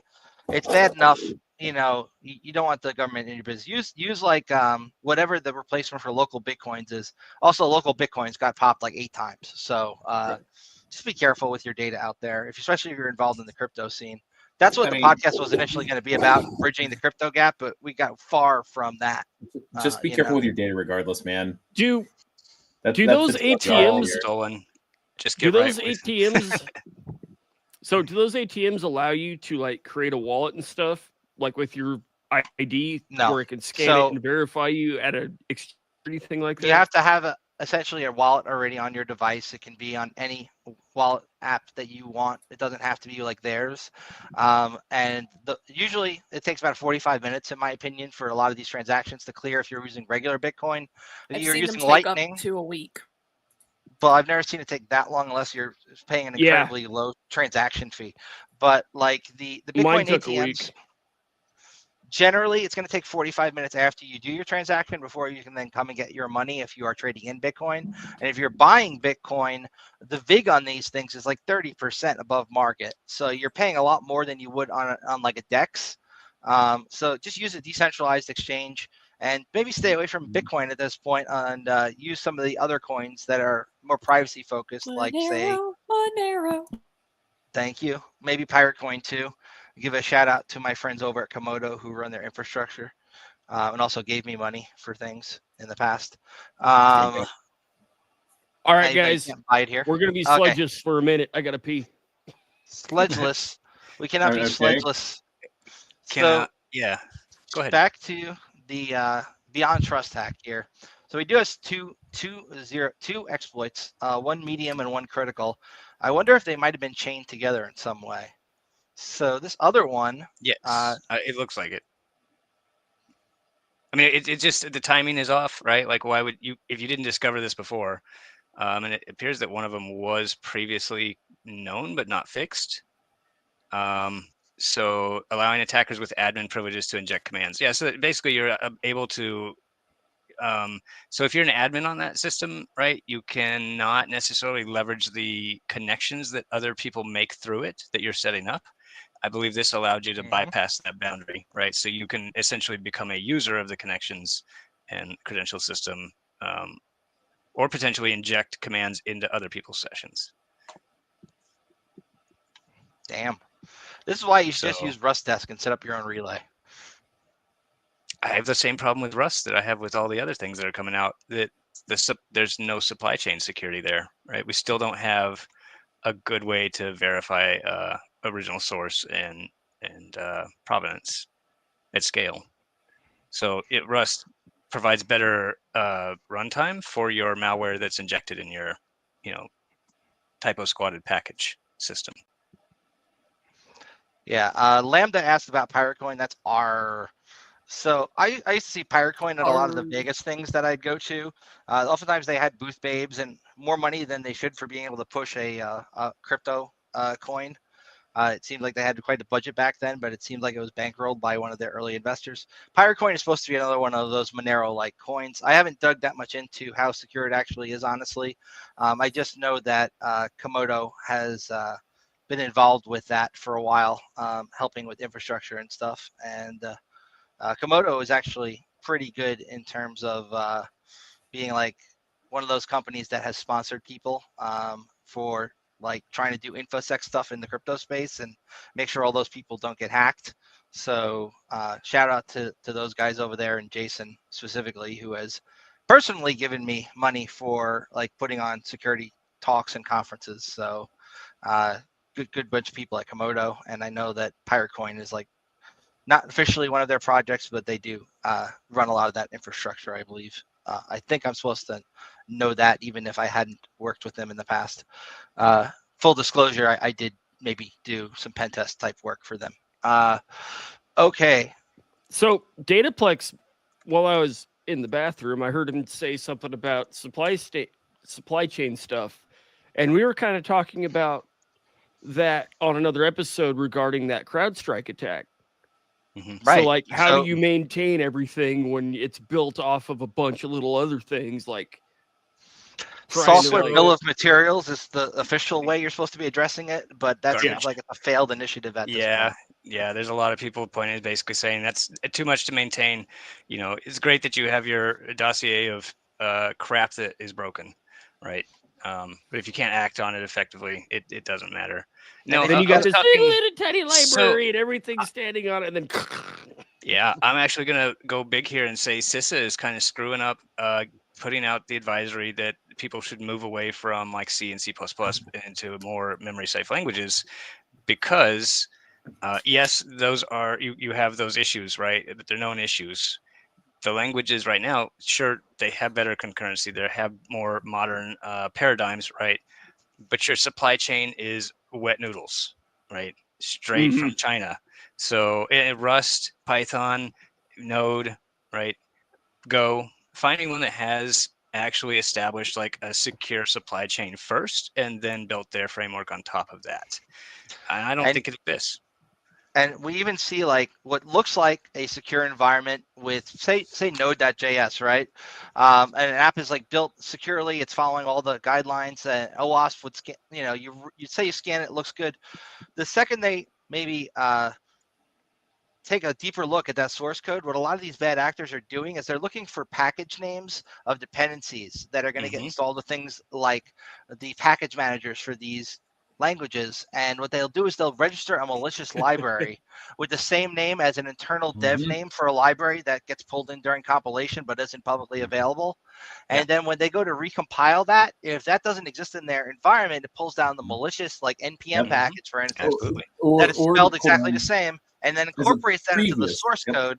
Remember the SSH vulnerability, very similar, except that was intentional. This is more unintentional. Like SSH was an upstream package where the what was it called, lib something, LZMA, I think, lib LZMA was compromised by XZ, thank you, a dev who had been volunteering his time for over a year to the project and had gained credibility before if you look at the source code at compile time, essentially modified just one line of code or maybe two that instead pulled in a repo he was hosting that backdoored the compression library that was then later incorporated into SSH.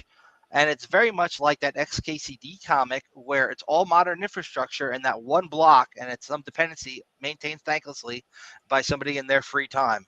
And it's scary, but it is the reality of how shit is right now. So you just gave me an idea. So what happens if people are dependent on their repositories, their package managers, and all it's pulling down is something that's outdated, and some of that outdated stuff has vulnerabilities in it? Even if it's known or not, it's not updated, and they're still using it. It might not be intentionally malicious, but I'm doing this intentionally, Dataplex, just to bust your balls. No, I know. Well, that's what happens with Kali, man. Those guys, they have all those broken packages in the latest one. I don't get it. Because What's up you know with what? that? But here's my okay. You ready for this? You got 8 dudes maintaining an operating system for a bunch of professional people who should be responsible for their own tool set. Don't go take a BB gun and into a battlefield, man. That's stupid, right? We're not dissing Kali. We just had a rough go it's with a great tool, and I love it. I've been there since Backtrack, right? But if you're doing professional pen testing and you're like, dang, I can't do my job because I can't get the Kali distro, you're doing it wrong, right? The conversation I wanted to have with that is, if we were to build our own box, what tools would we add onto it instead of having a million that we're not going to use? We should just fork the pen test framework from TrustedSec and put just the tools that we use for pen testing on like a Windows environment, like NetExec, Responder, Pretender. Listen, the updated NetExec. Okay, with here's the time roasting. Here's my current tool set, right? Terminal, curl, 3 cloud SDKs, right? So gCloud, AWS CLI, and Azure CLI. You throw a scripting language on there. I don't really care which one, PowerShell, Python, right? Whatever. That's kind of it right now. Shit's so messed up that from there, you gotta use a Python virtual environment for every tool separately, because otherwise your Python breaks and then you can't do shit. If you're doing God forbid you put more advanced than that, a repository in apt in the sources.list that shouldn't be there, like maybe your VPN, and then the GCC version breaks and the whole freaking OS needs to be reinstalled to work. To be fair, Pimp My Kali worked in 23 up to 23.4. I mean, but you're gonna walk down the same route as Gentoo and recompiling everything from scratch and then screwing yourself on drivers and things like that. It just is my point, I guess, right? You pointed to some devices earlier. Like if you're doing anything that's real, 0-day or RC exploitation, you're probably putting that on a thumb drive, and it's already a custom built tool, right? You've done your recon and you know what you're attacking specifically. Everything else, I think, is just low hanging fruit, honestly. I agree. And I really do appreciate what you guys did with Kali. I especially like the user interface. I just like busting balls when I can, because who else am I going to pick on? I want to go back to the package management thing, because I pulled up an npm package.json, and I'm thinking anything that has regex in it is essentially user input, exploitable. So I can give a specific example of what we ran into. There's this fairly new attack that came out called time roasting, and NetExec has it as of, almost a year ago. And we're trying to update it through the Kali repos, and it wouldn't update that. So we had to go compile it ourselves, and then it worked. And there's also the issue, if you're running an operating system designed for pen testing and you're sending a jump box out to a client network, a lot of client networks are going to be configured to look for apt updates. And then that's going to burn you right away as soon as you go to update. It's even in the ET Open rule set. If you're using Security Onion, the second you go to update Kali, it generates an alert. So either use your own Kali repos, run your own shit, or if you're relying on the open source one, you got to run it over a VPN, and hopefully the VPN doesn't get caught when you're doing your updates. But what I was trying to say is essentially, if the OS is meant to be run on site, and it's supposed to have all your tools that you're going to need to do an engagement, if you then need to update your tools to work once you're there and the box is there, then you can easily get burnt while updating your tools if you're trying to be stealthy and do lolbas and lolbins and not set off alarms. I had that conversation with a buddy of mine because he also sends jump boxes out to clients, and I asked him what he installs on his box before he sends it out, and he said nothing, just Debian. And I was like, "What do you mean?" Because I experienced, well, me and you, Frank Havoc, experienced they were blocking specific GitHub repos at Well, their that was IDS their level. SSL inspection shit that Yep. was going on. Essentially, they were doing TLS inspection, which not every company does, but every company who's big enough probably should have a device offloading that and checking what's actually going on there. And I actually like that they do that. Honestly, as somebody who does purple team, when I'm a defender, I want to be able to crack open SSL and see where people are going and what they're doing, especially when you have when you have RS Mudge's tool. What's it called? Cobalt Strike. Uh-huh. How did I forget the name of it? It's right here. Cobalt Strike with the malleable C2 profiles that are proxying traffic through legitimate ad networks and other things and disguising it very well. Like, you still want to be able to crack that open. And I shouldn't have to rely on, like, as a defender, a tool like what John Strand put out to find beacon shells, Rita, and like grab a giant PCAP and run it through analysis to be able to determine my sim should do that natively. So like not a lot of sims do. Like a lot of companies, what they're using is off the shelf shit like Alien Vault or like Logarithm or whatever the sim tool of the week is. Guards uses their own proprietary bullshit. Like, and they're growing I pretty assume quick. they're using Bro on the back end. Zeke, Bro, Yeah. Snort, all this shit is still there. But like, if you can crack open the inspect the packets essentially a bit deeper with SSL TLS. I know I say SSL TLS, and I know it's TLS for a long time, not SSL, but we still call it SSL for some reason. Like if you Sometimes can you can force it to downgrade. you can do a downgrade attack, right? These fucking devices. My Say brother's your name, company. SSL. Say it. So no, dude, there's Teonoman Square. No. what is these things called? Hold on, let me grab one. SSL, or it puts the lotion on the skin. Yeah. I was helping my brother troubleshoot something that made no sense to him. So this is like Cato Network's edge device, right? Think of it as like a little shitty router that's got like an always on VPN connection. And in that VPN, they're looking for all the bad things that could be going over the network. And he's selling this shit now for them. And he's like, what I find weird is we don't necessarily have like our own OSPF or EIGRP routing shit going on, but things are getting through this faster, like to far away places than they are on the base network connection. And we're not doing anything fancy. And we were troubleshooting that. And it turns out that these are doing a TLS downgrade, and it does it on the fly. So with that TLS downgrade, you have less overhead and it actually gets to places faster. And that was like, what the fuck? That was unexpected. Like, what? Hey, everybody, I'm gonna leave my door open tonight. I'm only gonna lock the handle, not the deadbolt. No, man. Supply chain attacks, right? We were covering that a little bit. Those were big this year, man. CISA, like giving bad advice. C++, right? All the shit that AI that's out there now. What do you think CUDA requires you to code in? C++. You can't code CUDA programs, the stuff that you're essentially going to be training all these AI models on.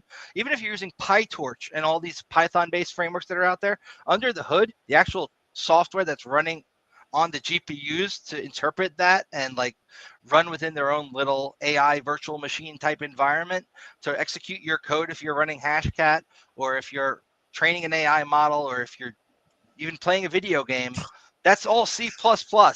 It's like it's embedded into the shit. It is probably one of the most popular programming languages out there for over 30 years. And I mean, it's what other languages are built on. Is What do you think?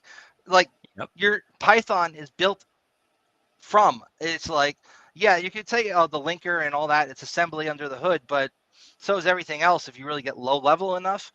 But C++ is used to compile like the Java shit that you're running under the hood. It's like Java itself is built with C++. Other languages like Rust are built with C++. So to say you can't run anything that's built with C++ is like, okay, I guess I can't have a computer then. You know, It was bad advice. I Basically. agree with you. I forgive the rant, but it was one of the No, I dumbest think things they put out there. if you're going to focus on something, it should be on something like IR and detection, right? Like be able to respond, contain, and remediate and recover, rather than tell everybody go throw away the last 60 years of code that we've written, right? That's dumb. It's not a good move, especially when I think that the higher level languages invite people to be right. It's a layer of abstraction, and it means that they don't have to know as much information about the lower layer levels. And I think that's leading to a lot of this. People who don't understand what they're standing on are going to poorly design their stuff. So this is where you see, people putting insensitive information in JSON, JavaScript in web pages because you can't see it. Well, you haven't walked down the OSI layer enough, right?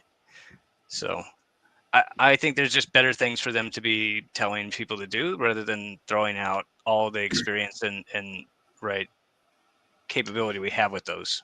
They can at least say something like gradually try to, I don't even know if there is an alternative, but maybe find a better solution, but not all at once. Like maybe eventually SDLC. evolve into something else. One of the platforms that's out there for learning pen testing, and it's not Have I Been Pwned, but something very much like that. Not Have I Been Pwned, sorry. That's a completely try different hack website. the box. Hack Yeah, the box, try hack me, one of these, right? One of these that was out there for quite a while had essentially the page where you would put your findings in, and then it would verify the key that would be like sitting in a text file under the admin directory on Windows box. Like a CTF. Right? Your CTF, it's very CTF style, right? And you would Capture the flag. You're popping your flags in to put it lightly. And the program that they were running that on, the software essentially, it was secure if you had it wrapped in TLS, but if you were to run burp and decrypt parts of it that you're not supposed to be able to see, all the flags were viewable within these little linked JavaScript pieces of code where it would go to do the actual verification and very easily reversed. And some people took advantage of that. I did not hear about that. Interesting. Oh yeah.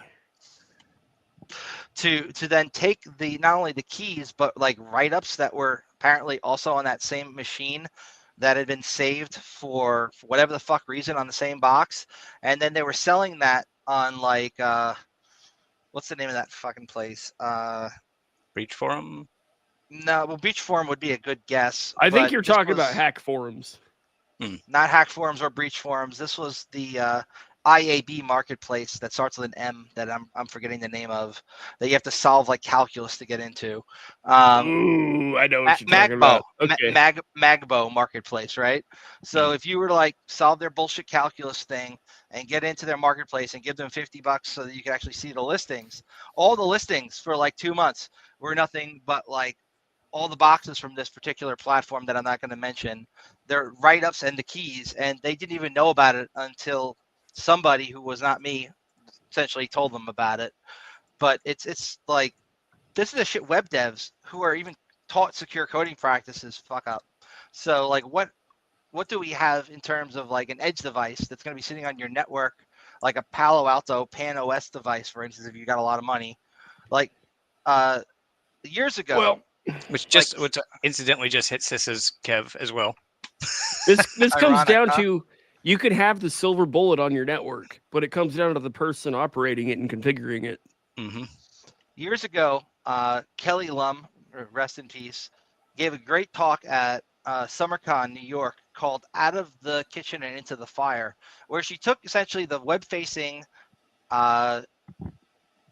components of popular firewalls, routers, and edge devices, and showed that a bunch of them have things like command injection vulnerabilities. They have stupid auth bypass issues, and like this kind of shit is still happening. And that was like 10 years ago she gave this talk now. And if you're going to put out an embedded device you're going to sell to people, whether it's a router for your house, a Soho device, or ISPs who buy the cheapest fucking cable modem combos that they can find online and keep the default software on them from China, and then wonder how the entire ISP gets breached. It's like, think about it. I mean, at least code the part that's going to be internet facing to be as secure as possible, and don't But test it a I'm bit gonna before challenge you this. release it. You know, Okay, Let's so ju- I'm gonna challenge this, and it's gonna sound absolutely anti-security for a moment. Bear with me, okay? hashtag I anti-sec. yeah. I'm gonna drop the digital sovereignty thing again, right? Why are Russian and Chinese and North Koreans allowed to step into an American business or home, fuck with everybody and everything in there, be like, thanks guys, I'll be back next month, and just walk on out of here? That's absolutely absurd, right? There's nothing else in society where we would accept that type of a behavior.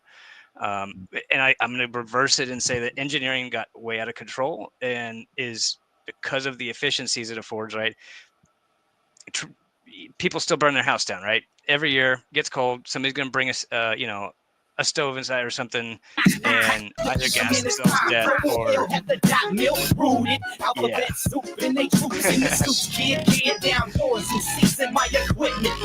Bad timing. It's hot. All right. 10 out of 10 I timing. just wanted to Never shout out to change that Havoc.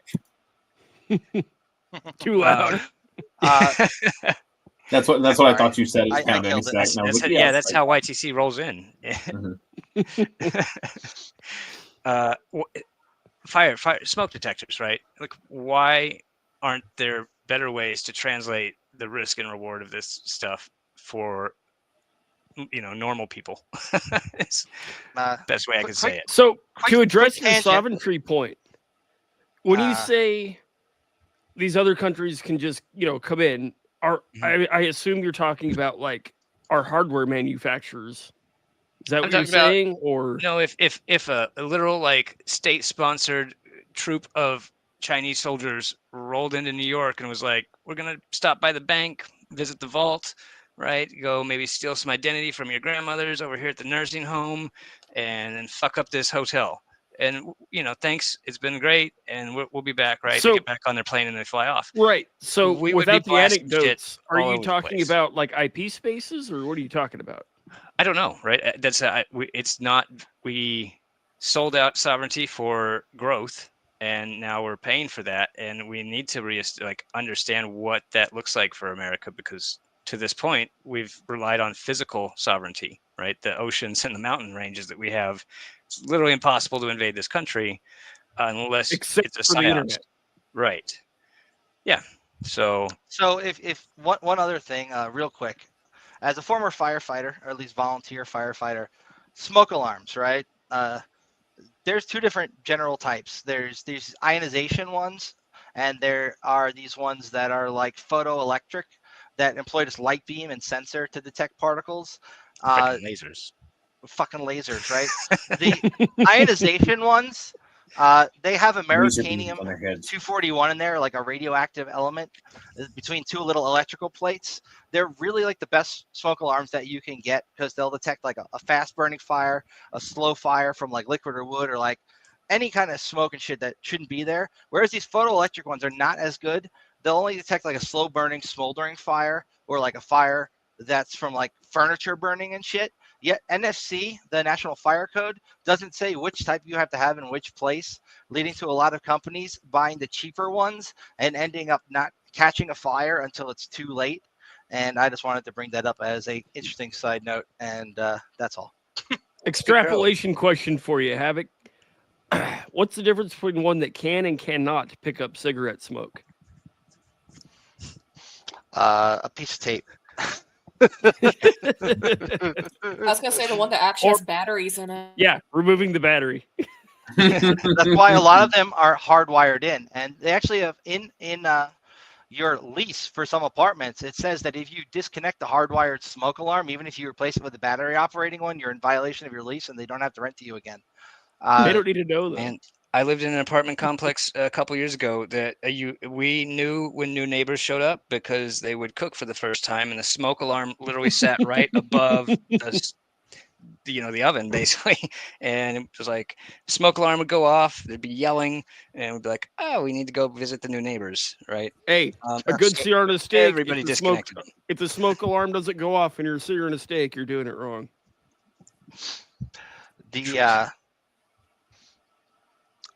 They do. If you are going to smoke in your house and you're not supposed to, at least get a sploof. If you can't afford a sploof, they sell like actual things that are meant for this. Well, you But can just redneck sploofs. It ain't that hard. redneck sploof it, fabric Is sheet. that like the Hakuya coin or what? Like I'm looking for sploof right now. I'm like, what the fuck are y'all talking about? No, man, you turn you the get a shower on bottle and and exhale you down the drain. dude, An air that's filter hot to trap boxing. smoke in it. Okay, That's all different. right. So like if you Smoke get trap. a bottle, like anything like this, preferably like a Poland Spring God. bottle, and you get like some fabric softener sheets, you pop them on top and you put I've something seen over it. that. mhm. He's so Yeah. goddamn cute. That one's cute. He's got a little face. Neat. You know what I I don't used give to a shit about use football, but I love when him. I He's cool. smoked years ago was an actual soldering fan that I would just blow into that and it would capture it. It was like range hood shit. But they sell things like this online now, specifically for this purpose. Oh, speaking of buying shit online, I wanted to do a quick one. Whenever I see something interesting on, like, God forbid, I still go on Facebook, right? Once in a blue moon. But I see a cool ad on Facebook for some shit. I will Google reverse image search that shit rather than buy it from their ad. And oftentimes it's some shit they bought on like AliExpress for $5 and are selling for like 50, Drop shipping. and they drop ship it. So like, I am like, holy fuck, I could get this same crap for like the 10th of the price. And at some point, I gotta make some AI bullshit that looks at trends and sets up automatic drop shipping and sets up Facebook ads and fucking like make a fortune. But that day is Talk not to today. me after the show. I may know some people that do that at warehouse scale. Go fucking holler. Oh boy. Nice. Are we gonna have to delete this episode now? It's a ghost. I mean, that's not illegal. No, it's not. Yeah, it's not. Absolutely nothing illegal That about it. is He's just gonna get flooded with requests. whatever. But seriously, like reverse image search, the shit you see, if you see it on an ad and it looks like, even if it's a good price, I bet you'll find it a lot cheaper somewhere else. Sometimes even on Amazon, like, not that I recommend giving Bezos your money, but still, The dirty secret is that if you see the product on Amazon from a company, their practices require that company to list their lowest price there. So go give them that shit. Yeah, go give them your money because you're guaranteed that price will be available probably on their site as well. Because if they don't, Amazon will blacklist them. So, anybody ever do that Amazon arbitrage shit where you go to like Dollar Tree and clean them out of stuff that's $1? Oh, I did that all the Get it time. to them for like $8. I made good money doing that back in college. Leaders from your local stores and just ship them to Amazon to further kill your local economy. It was great. I loved killing. So what did you sell, Altkey? Whatever the heck I was allowed to sell, because Amazon's actually pretty restrictive on what it allows you to arbitrage. But whatever that was on the okay to arbitrage list, that I found where I had at least a decent profit. Yeah, there's also people who take advantage of the mispriced items and have like a Discord server where they share that shit, and then like you go like you scan a barcode at the store and it's like it says $10 even though it should be like $200, and then they just clean out stores and then resell that shit to Amazon. Yep. It's fun. I don't do any of it, but I'm aware of it. It's a lot of fucking work. Like the hustle is real. Hey, if you got to make rent and it's between you. It doesn't make rent anymore. It did though. It did for a while for people. I'm late to the game. It's interesting that it was a thing for a while. Yeah, hardware, LoRa devices, right? LilyGo, was it LilyGo or Seed Studio? One of those two. Now is a $10 LoRa device. I bought like 4 of them. I'm still waiting for them to fucking get here. Not this, but LilyGo. Is that it? No, it's not. LilyGo? This is the dongle we were talking about a couple weeks back. Yeah, I have these are the old ones, right? These are ESP based. The ones that are NRF based, though, apparently have way better battery life if you're going to be setting up any kind of thing outside. Yeah, LoRa is something that I'm working on. Yeah, LoRa, I think we got to set up a giant mesh-tastic network once we. If $10 is now the barrier to entry, and like I'm saying, and they run off of I think 3 volts. 18650 will work fine. They go to Dollar Tree and buy all of those like yard light bullshit things with the solar panel integrated that just charge a little NiCad like 1.5 volt 8 triple AA battery, and just rig those to freaking run these LoRa devices, and then just put little lights everywhere, or like take the lights out if you want to be stealthier. But like, So- there's definitely a way to make a giant mesh network now for fairly cheap, and I think we should. Yes, we should. And I want to put the mesh and LoRa stuff into this, which, pardon, it's a little dirty. I got to clean the alcohol residue off of this. Is that a? Yeah. What the fuck is that? Yeah. What is it? I can't tell from your. Yeah, I'm not sure what that is. It's the Chatsubo badge. Mm-hmm. I've been printing a bunch of them. Oh man, you Wait, didn't who? send me any. What the fuck? Yeah. I only I'm got not even 3 the made, and then I ran Chatsubo. out of money, so I got to print some more. I'm not When I cool get enough. my I will resin. buy you some PLC if you print me some fucking shit. It's man. not PLC. I'm doing it in resin. I'm the Yeah, only it's all one doing it resin. in That's resin. definitely resin. Oh, that's the live resin one. Ah, shit. Yeah. They look No. so freaking cool when you put Send the your boy LEDs that in it. file. I'll make my own. Bring it to DEF CON. Bring your actual resin printer to DEF CON next year so we can print Jesus Christ. the badges. That would be based. Well, it takes almost All a right. week to print that damn thing. Yeah, they're not fast. Nah.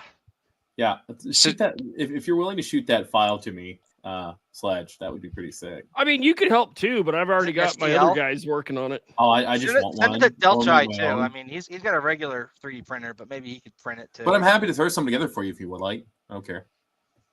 I want all the things, and I don't know how to ask without being like, please send me things. Well, But, Not going into I'm too gonna- much I'll be- detail, yeah. but Frank, it is already public to you. Well, I mean, true, but there's differences. if somebody In sends levels me the of public. file, I'll make you one. Havoc. I will Sounds ask if I'm allowed to give it to you, and if I can, I will send it to you. Cool.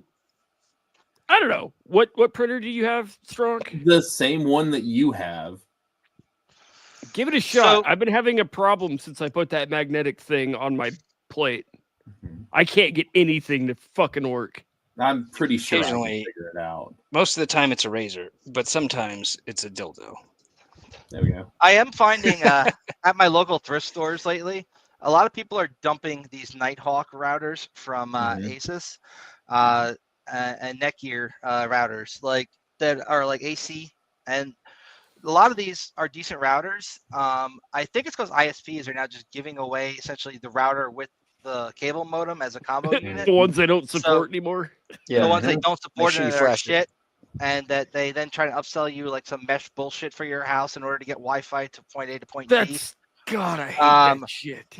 But what I was noticing with these cheap ones, it's like $5 at a thrift store. A lot of them, if you look up on OpenWRT's compatibility list before you actually buy it and see that it's a supported device, I mean, there's a lot of cool shit you can do with one of these. When it's got OpenWRT, it's a Linux system under the hood. So, I mean, if you have a Raspberry Pi project, a lot of the same shit, if you want to run a Pi-hole, you can do on these. If you want to run all this stuff, and they're $5, and they're fucking Linux computers with like 4 gigs of RAM in them. It's cheaper than a Raspberry Pi.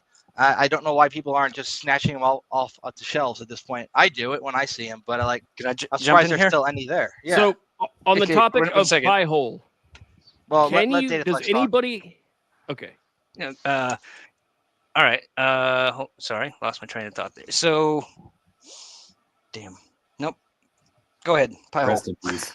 So, Yeah. speaking of Rip ideas. Pi-hole, does anybody have a way to make Hulu work when you're running Pi-hole? Because Yeah, they don't have a use way to Pi-hole. detect that. Use AdGuard Home instead, and it can do more than that can, and it can also do upstream DNS over HTTPS with DOH as your primary, and so there would be no local DNS getting out. So, but then you could reserve that to your local network over regular DNS, so you could literally block the query before it gets there.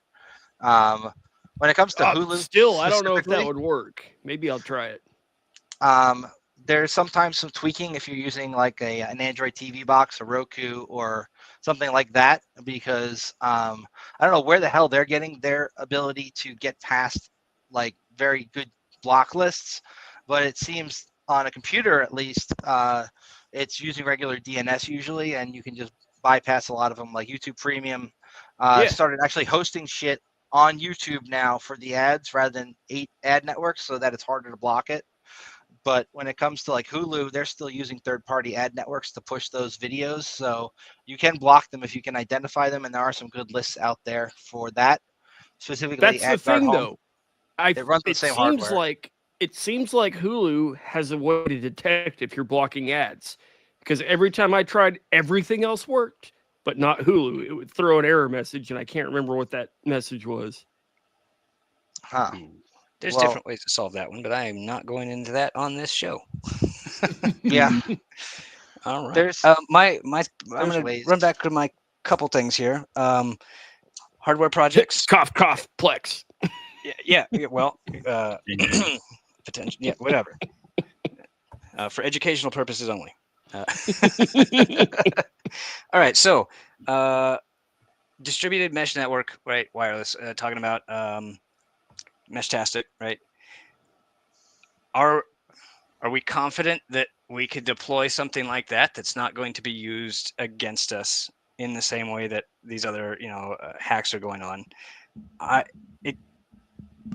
It comes from this community, right? From the hacker community, but is it going to stay there, right? If it gains any kind of mass, and then have we even begun to look at the ways that could be exploited, both for identification and for? It comes down to the security of all the tools that it's built upon. Yep. So it's okay. Basically, yeah. I have been doing some attempting to do some hardware project. It has been extremely hard to. I'm a software guy, right? And so getting into the hardware aspect of that has been difficult. So that was something that just on the year, I realized that like getting into the hardware side of things, and a lot of people are because of the wireless stuff and RPIs and whatnot, but actually designing PCBs and whatnot. Oh yeah, dude, that's tough. I even have my own vat of acid and stuff. I literally physically make my own PCBs. I don't just so send we'll it be out talking to a company. after the show then. Okay. But no, that's it. So actually part of, I'm going to tie it all together.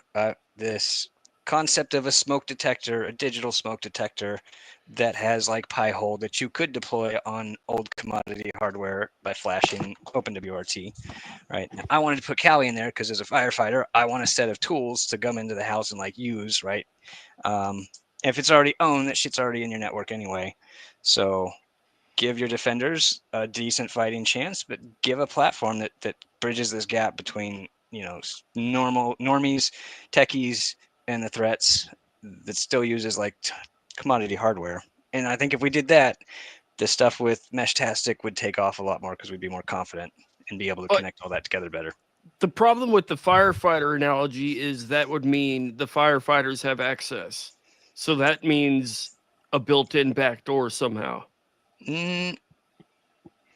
Right. So yes, don't take it literally, right? It's the concept of this device is everybody pretty much understands smoke detector, detect fire, right? But as we just heard from Havoc, like there's nuances even there that I today I learned, right?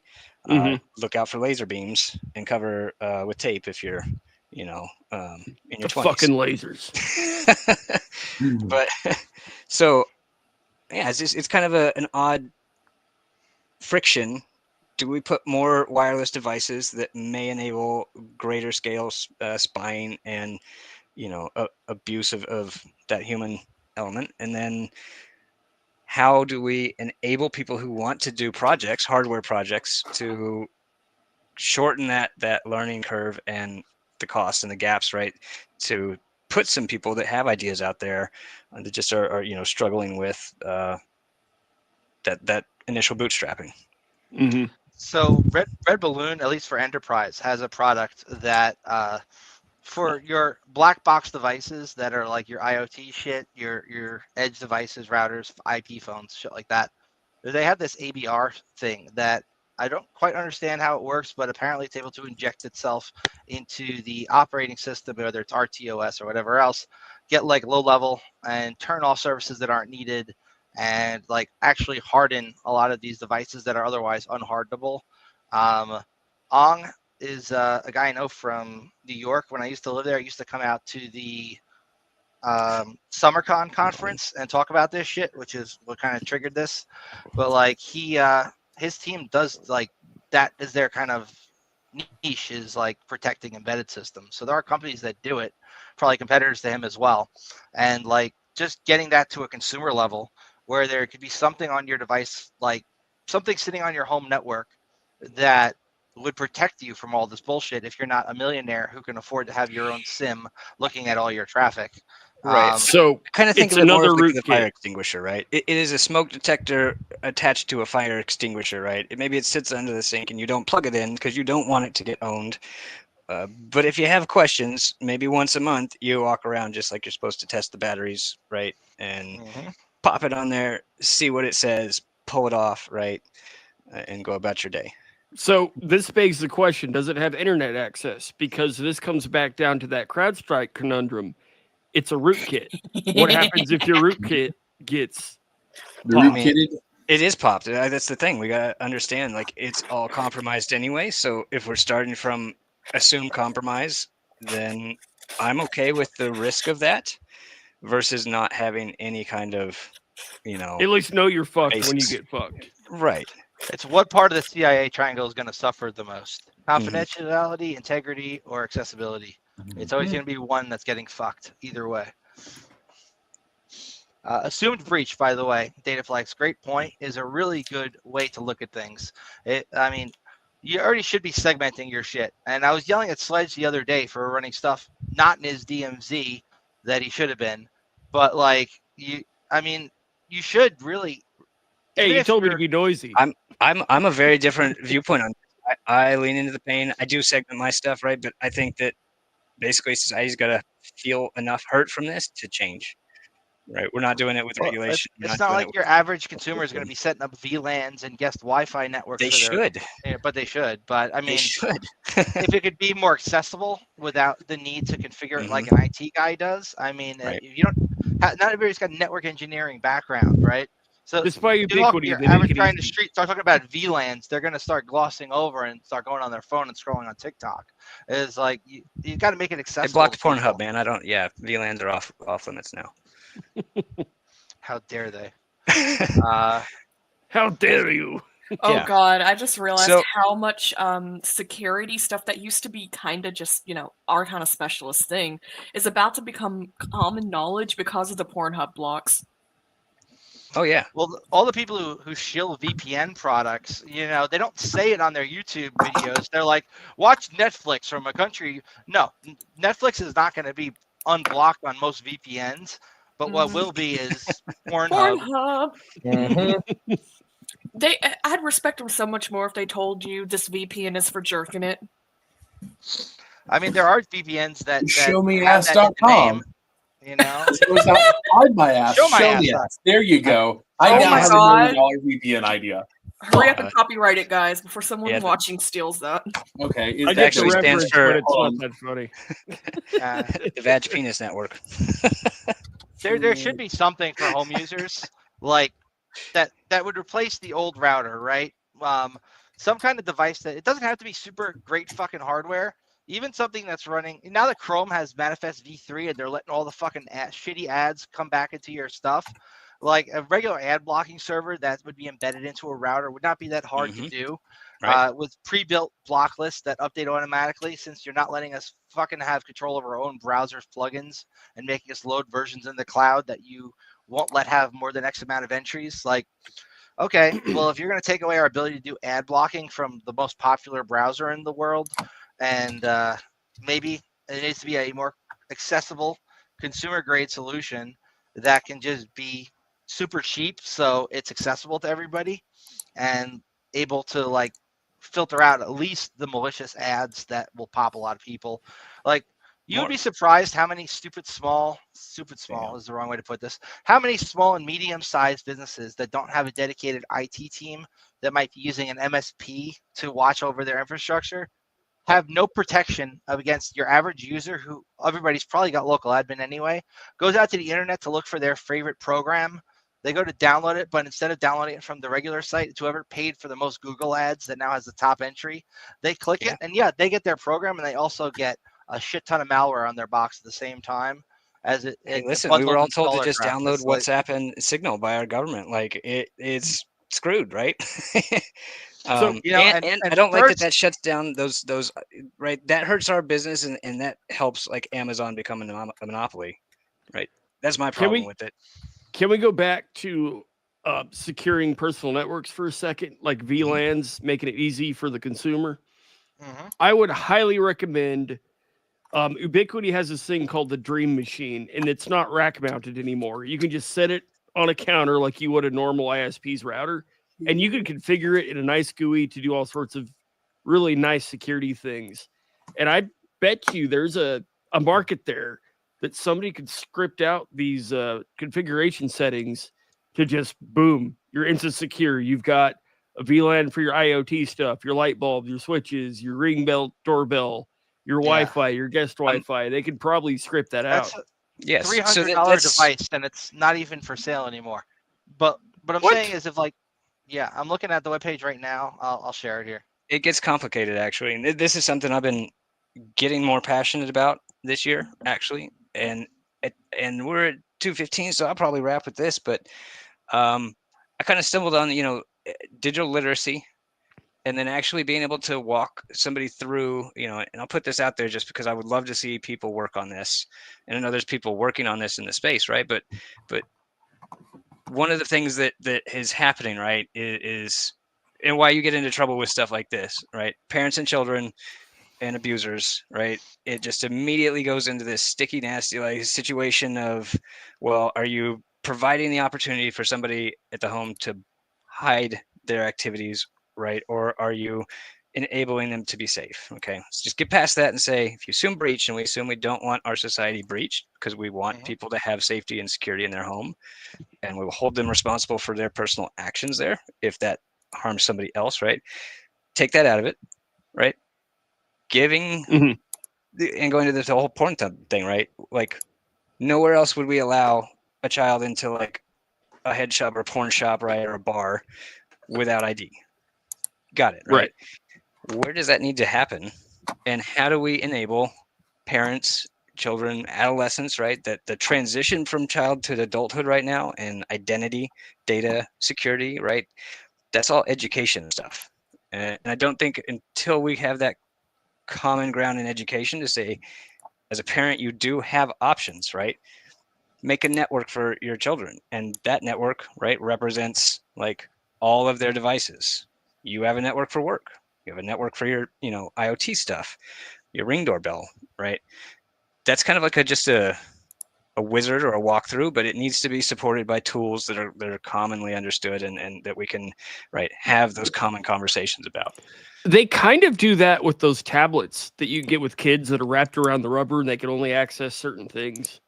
Yeah, but those are sold by like Amazon and Microsoft, who have a vested interest not giving them the power to do anything or upselling security on those. Sure, but I would say it's at least a step in the right direction.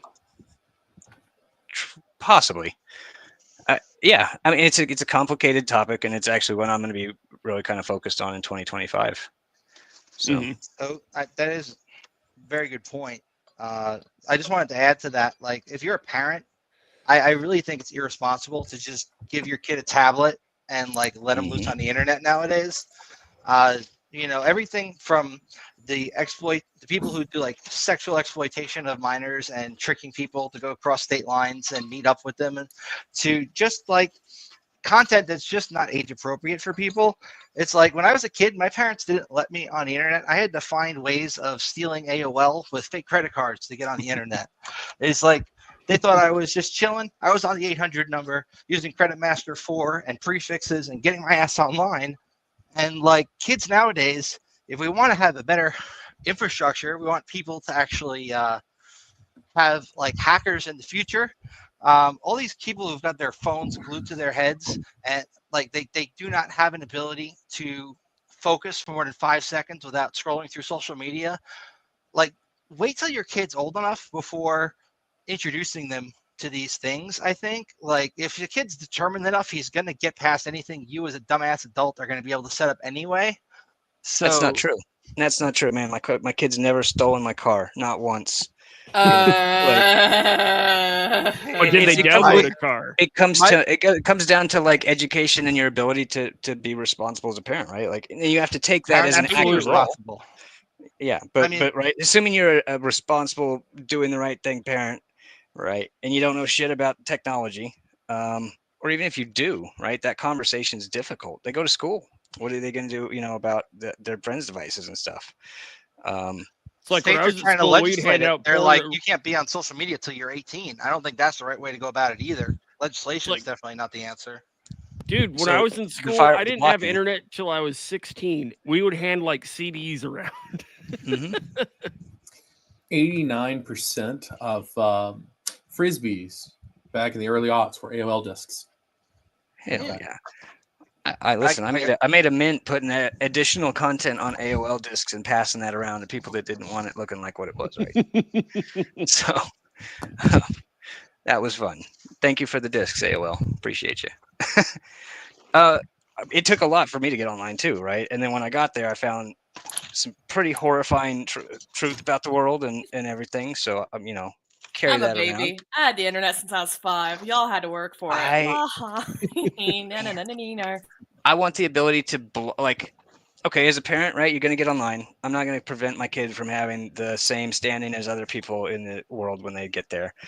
I want to know what entertainers they're watching on, YouTube or whatever. Like, so a device that would sit there at home and be like, text a parent, right? You could set it up, say, hey, I want texts of like who my kid's going to see on WhatsApp or whatever, right?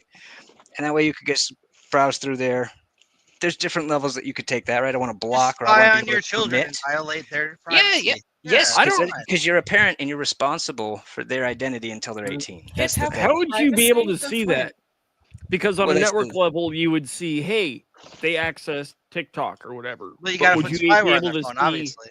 But would you be able to see what influencer they were looking at or what videos they were looking at? And there's a lot of pixels out there, man. Those? A lot of pixels. I guess that's one route to do it. I'm just thinking on a technical level, like, yeah, how let's solve that, right? There are apps that's a valuable problem to solve. There are apps that are abused oftentimes by people who are stalking their exes, but are designed for parents watching their children's phones that will put an innocuous app on the phone like that looks like a calculator or something, but it's actually the back door and allows the parents to essentially not only have like a full screen of like I can see everything going on the phone, but also archives like chats on WhatsApp and all that shit. So, but I think that's spying, right? And that's very borderline abuse. I think this is. Yeah. I want to put that out in the public, like, hey, as a parent, you have the right to manage your child's experience in the world. And I think we're talking more about network hardware equipment, correct? Is that what we're talking about? So you're going to want to be able to do TLS, deep packet inspection on consumer grade hardware, which is going to mean you're going to have to put a cert on everything at the end of the day. I have a whole package of AOL 9 discs somewhere I was trying to find real quick just to show off, but I don't know where they are. It's like thick like this. I think I might bring it to DEF CON and just toss them out. Hey, there we go. We wear them as necklaces. I've still got a cereal box with one taped to the front of it somewhere. Chex Quest for the win. Chex Quest. Best fucking game ever. Chex Quest, dude. I don't even know what that is. Yep. Chex Quest. Google it. Was a spin-off of Doom, or a report of Doom based on the Chex cereal mascot. He had a gun and went around and shot. I can't fucking remember. But Chex Quest was so awesome. It was basically Doom reskinned as Chex. Yeah, back when companies had balls and would let their mascot shoot people. Mascot shot people. Yeah, blah, blah, blah. It's all right. It's okay. All right. Dataplex gave us his New Year's resolution. What's everybody else's? And let's wrap up. Oh, fuck. Do we have a new... I'm not going to go to a hospital after DEF CON this year. There you go. I've only had that happen we'll twice. be there with you. I'm going to become more unhinged and ridiculous. Hell yeah. We are leaning further into the chaotic neutral. I'm going to say bigger fires, more money, and more certs. Crouch Drunk is going to teach me how to blue team, which is only going to help me red team harder. Yep. Maybe I'll start following the 10 hack commandments. I'll roll up on you at You some talk point. too Slide, much and for we'll that. make some You'd break fire 2 together. of them havoc. Sorry, Crouch Strong. Do what? I got all right. So my actual ones, I would like to do at least a good size, like maybe not a main stage presentation, but I want to get out there and put my experience out there for more people. I've already hit 2, so being on the podcast, I'm 1 short of my goal for the year. So I wanted to do 3 podcasts or 3 presentations. On the 6th, I'll be throwing down some hotness on a SaaS vendor that rejected my bug bounty submission. So I'll drop that. That'll be fun. I might be able to hook you up with something if you want. Okay, awesome. Yeah, and then just getting more involved in actually kind of everything's fucked, everything's stolen. So let's all go have a great time, be positive, and help people out. Agreed. And if you ever want to like do one of your presentations here on the Iron Geek YouTube channel, you know, we are friendly with Adrian, and you know, we could just upload that shit for you, or Call it a practice run. Yeah, or even just like do it on one of the casts if you want to. We could just hand over control and I can mute everybody so nobody else can talk, and you can fucking put up your PowerPoint and go practice through it, which I'm going to be doing at some point for my Wild West Hacking Fest Mile High talk if I ever get around to finishing my PowerPoints on that. Yeah. There you go. One of these days, I should redo my talk that I gave at Dragon Con. Nice. Yeah. And don't use AI to write it, guys. You know, this is let's show people that you could actually like do good without relying on the machine. I'm a pro. I write my slides on the fucking plane. Wait, y'all actually write yours? I just get on stage, take 3 shots of Malort, and go for it. Hell yeah. That is true. Have a hair in your chest. Oh, it will. You should see the recording from Freaknik if you don't believe me about finishing off a bottle of Malort while still giving myself. How can you stomach Malort? It is so nasty. I just noticed buffer overflow. So I just noticed something. Is CrowdStrong the only one that hasn't given a talk at a conference? That is correct. I have not given a talk yet. That's on my list. You've pushed me to do it. Let's go. Let's see. It's been 2 years now. I'm looking at doing one.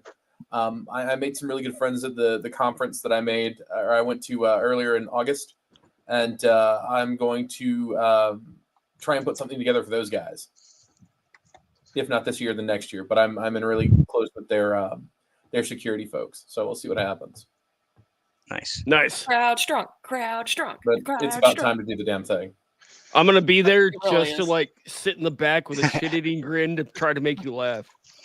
I will be the one handing you a bottle of Malort while you're still like mid-talk on stage. Are you fuckers going to Boston the week after fucking DEF CON? Because I guess I am.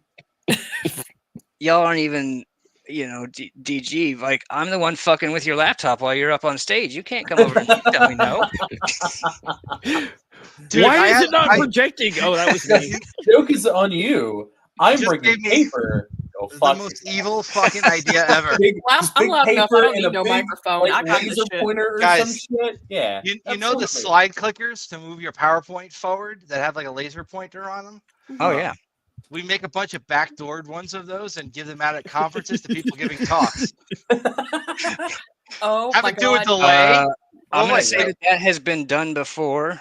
It's extremely successful and it's hilarious. We add a delay to it and then have it do a ducky script that plays the Rickroll video just for the lulz. Fantastic. We don't want to actually be evil. But I mean, come on. How great would that be? Where it works, it advances your slides, and then random interval, like between 1 and 5 minutes, just does the Rickroll. Mine would do 2 actions for whichever one you clicked. So you had to click twice and then like 2 forward, 1 back to get to the next slide. You couldn't go backward or forward. Yeah. Jesus. That's almost as bad as the people hijacking the mics with the stupid RTL SDR shit. Like they got the frequency and then just fuck with the mics live on the call. Oh yeah, someone did that to me one year at Freaknik, so I just threw the mic on the ground and just started screaming at people. There you go. My voice carries. It's fine. I don't care. Threw it on the ground. I threw it on the ground. Mic throw. Mic drop. That's 2024. Threw that mic at that moment. 2024 recap. I like it. Well, Last thing, if I might. last thing. Go ahead. I just want to shout out to President Jimmy Carter, who passed away this week. Who, it doesn't matter if you cared about his politics or not or what he did. He was a fantastic human being and did a whole lot for humanitarian aid. And from that region, just want to shout him out. Rest in peace. Pouring out to the homies. Canal for $1. Do what? Yo, that's a whole nother future podcast about presidents' legacies and like history. That's outside the forte of what we. Yeah, that's well. It's not well. It's not avoid because, politics. Hey, oh, look, I'll I absolutely found bring it my back. Right, like the if you go look at articles around the world, and this is what kind of annoys me, is that Jimmy Carter is kind of being remembered as the one that allowed China to become what it is currently. Right. So the world has not decided whether or not he was a good leader. He is an amazing person, an amazing example, and absolutely lived every day to support his community. And in all that, I am all for him. And I think people should do more studying. I think he also didn't understand history of the world as we couldn't back then, and made decisions that we were talking about a lot today. Sure. But I would like to mention, or I would like to go back to what I said a moment ago. Makes no difference how you felt about him politically. Dude was based. As a human being, for humanitarian aid and all the things that he did, he was based. Absolutely. Absolutely. Rest in peace, fam. Yep, pouring out for the homies. Pour one out. Hey, that's fair. Got us. Yep. Well, pretty much every president in his own right is a villain, but we won't get into that. It has been a phenomenal year, everyone. I am thankful to have been part of this nonsense. I look forward to whatever nonsense we get into next year. Thank you for allowing me to be part of it. Thank you for joining. It's been one fucking hell of a year for me. Things are looking up, though. A lot of good things have been happening, and I'm hopeful. So we'll see what happens. Thanks for having me, y'all. Like, I never knew I was going to be, like, actually joining the podcast or anything, but glad y'all have me. And here's to a year of chaos and bullshit. Yep. I'll throw one out there. I went from being arrested at DEF CON to busting 100,000 vulnerabilities and dropping 6 O-days to this year. And I look forward to arrested at DEF CON? Arrested at DEF CON? Are you one of the guys I heard about on the radio? We'll talk about that when I do a presentation about it, because it ties back into this is another. Yeah, getting drug up off the street and this community picking me back up and putting some hope back in my life. So that one is, I'm looking forward to that. I'm glad you got some hackers on planet Earth back in your life. Hell yeah.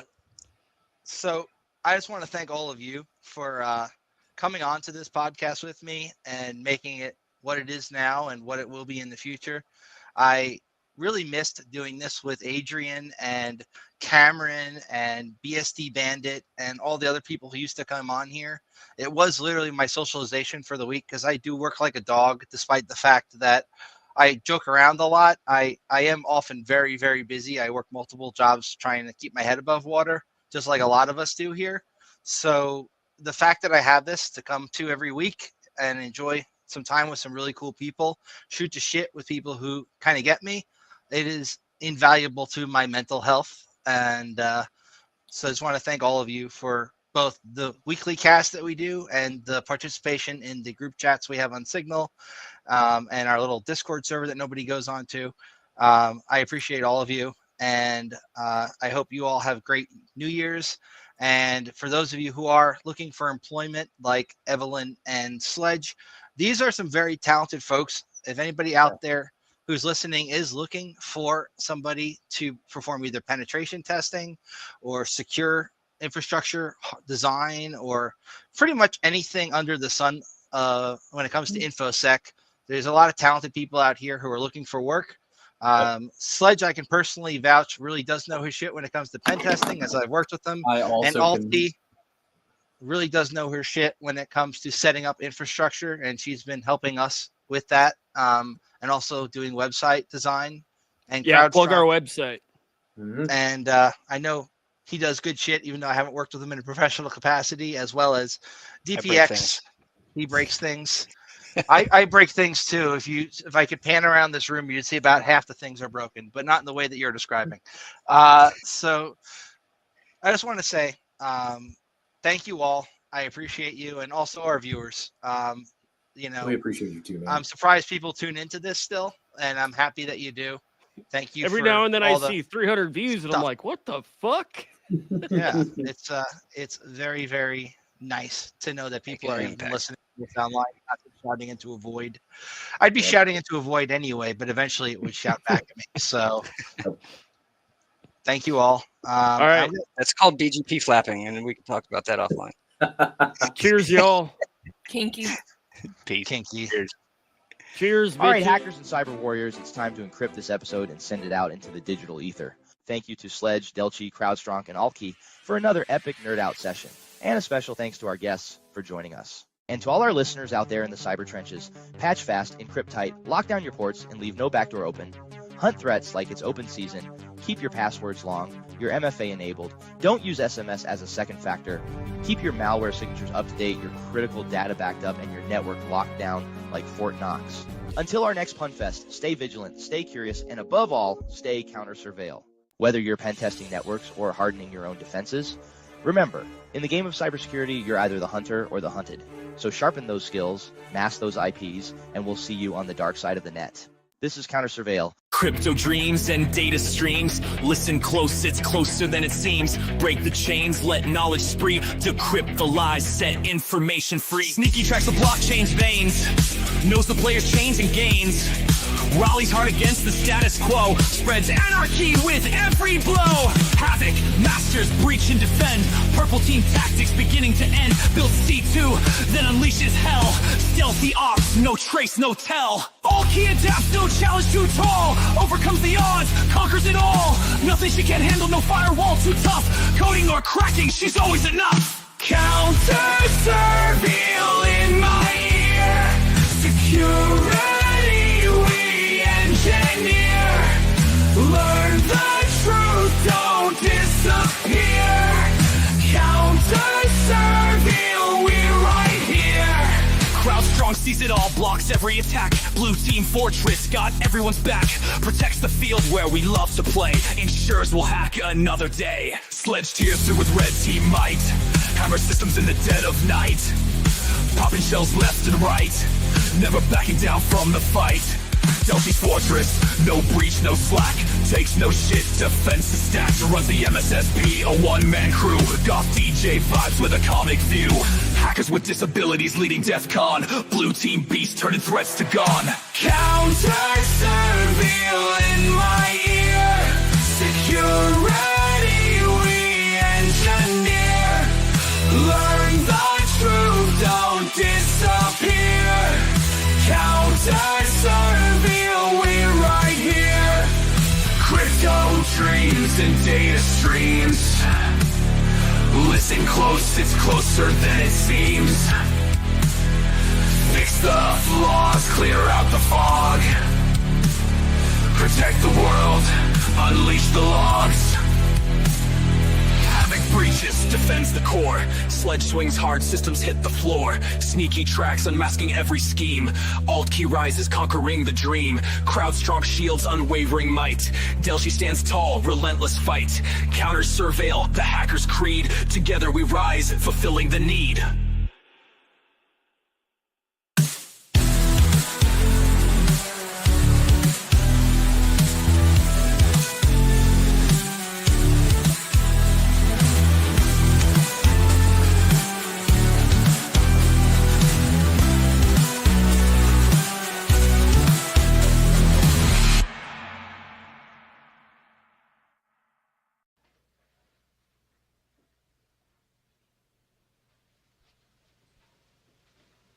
You're still here? It's over. Go home.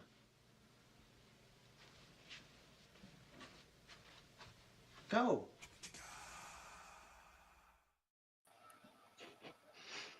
Yeet.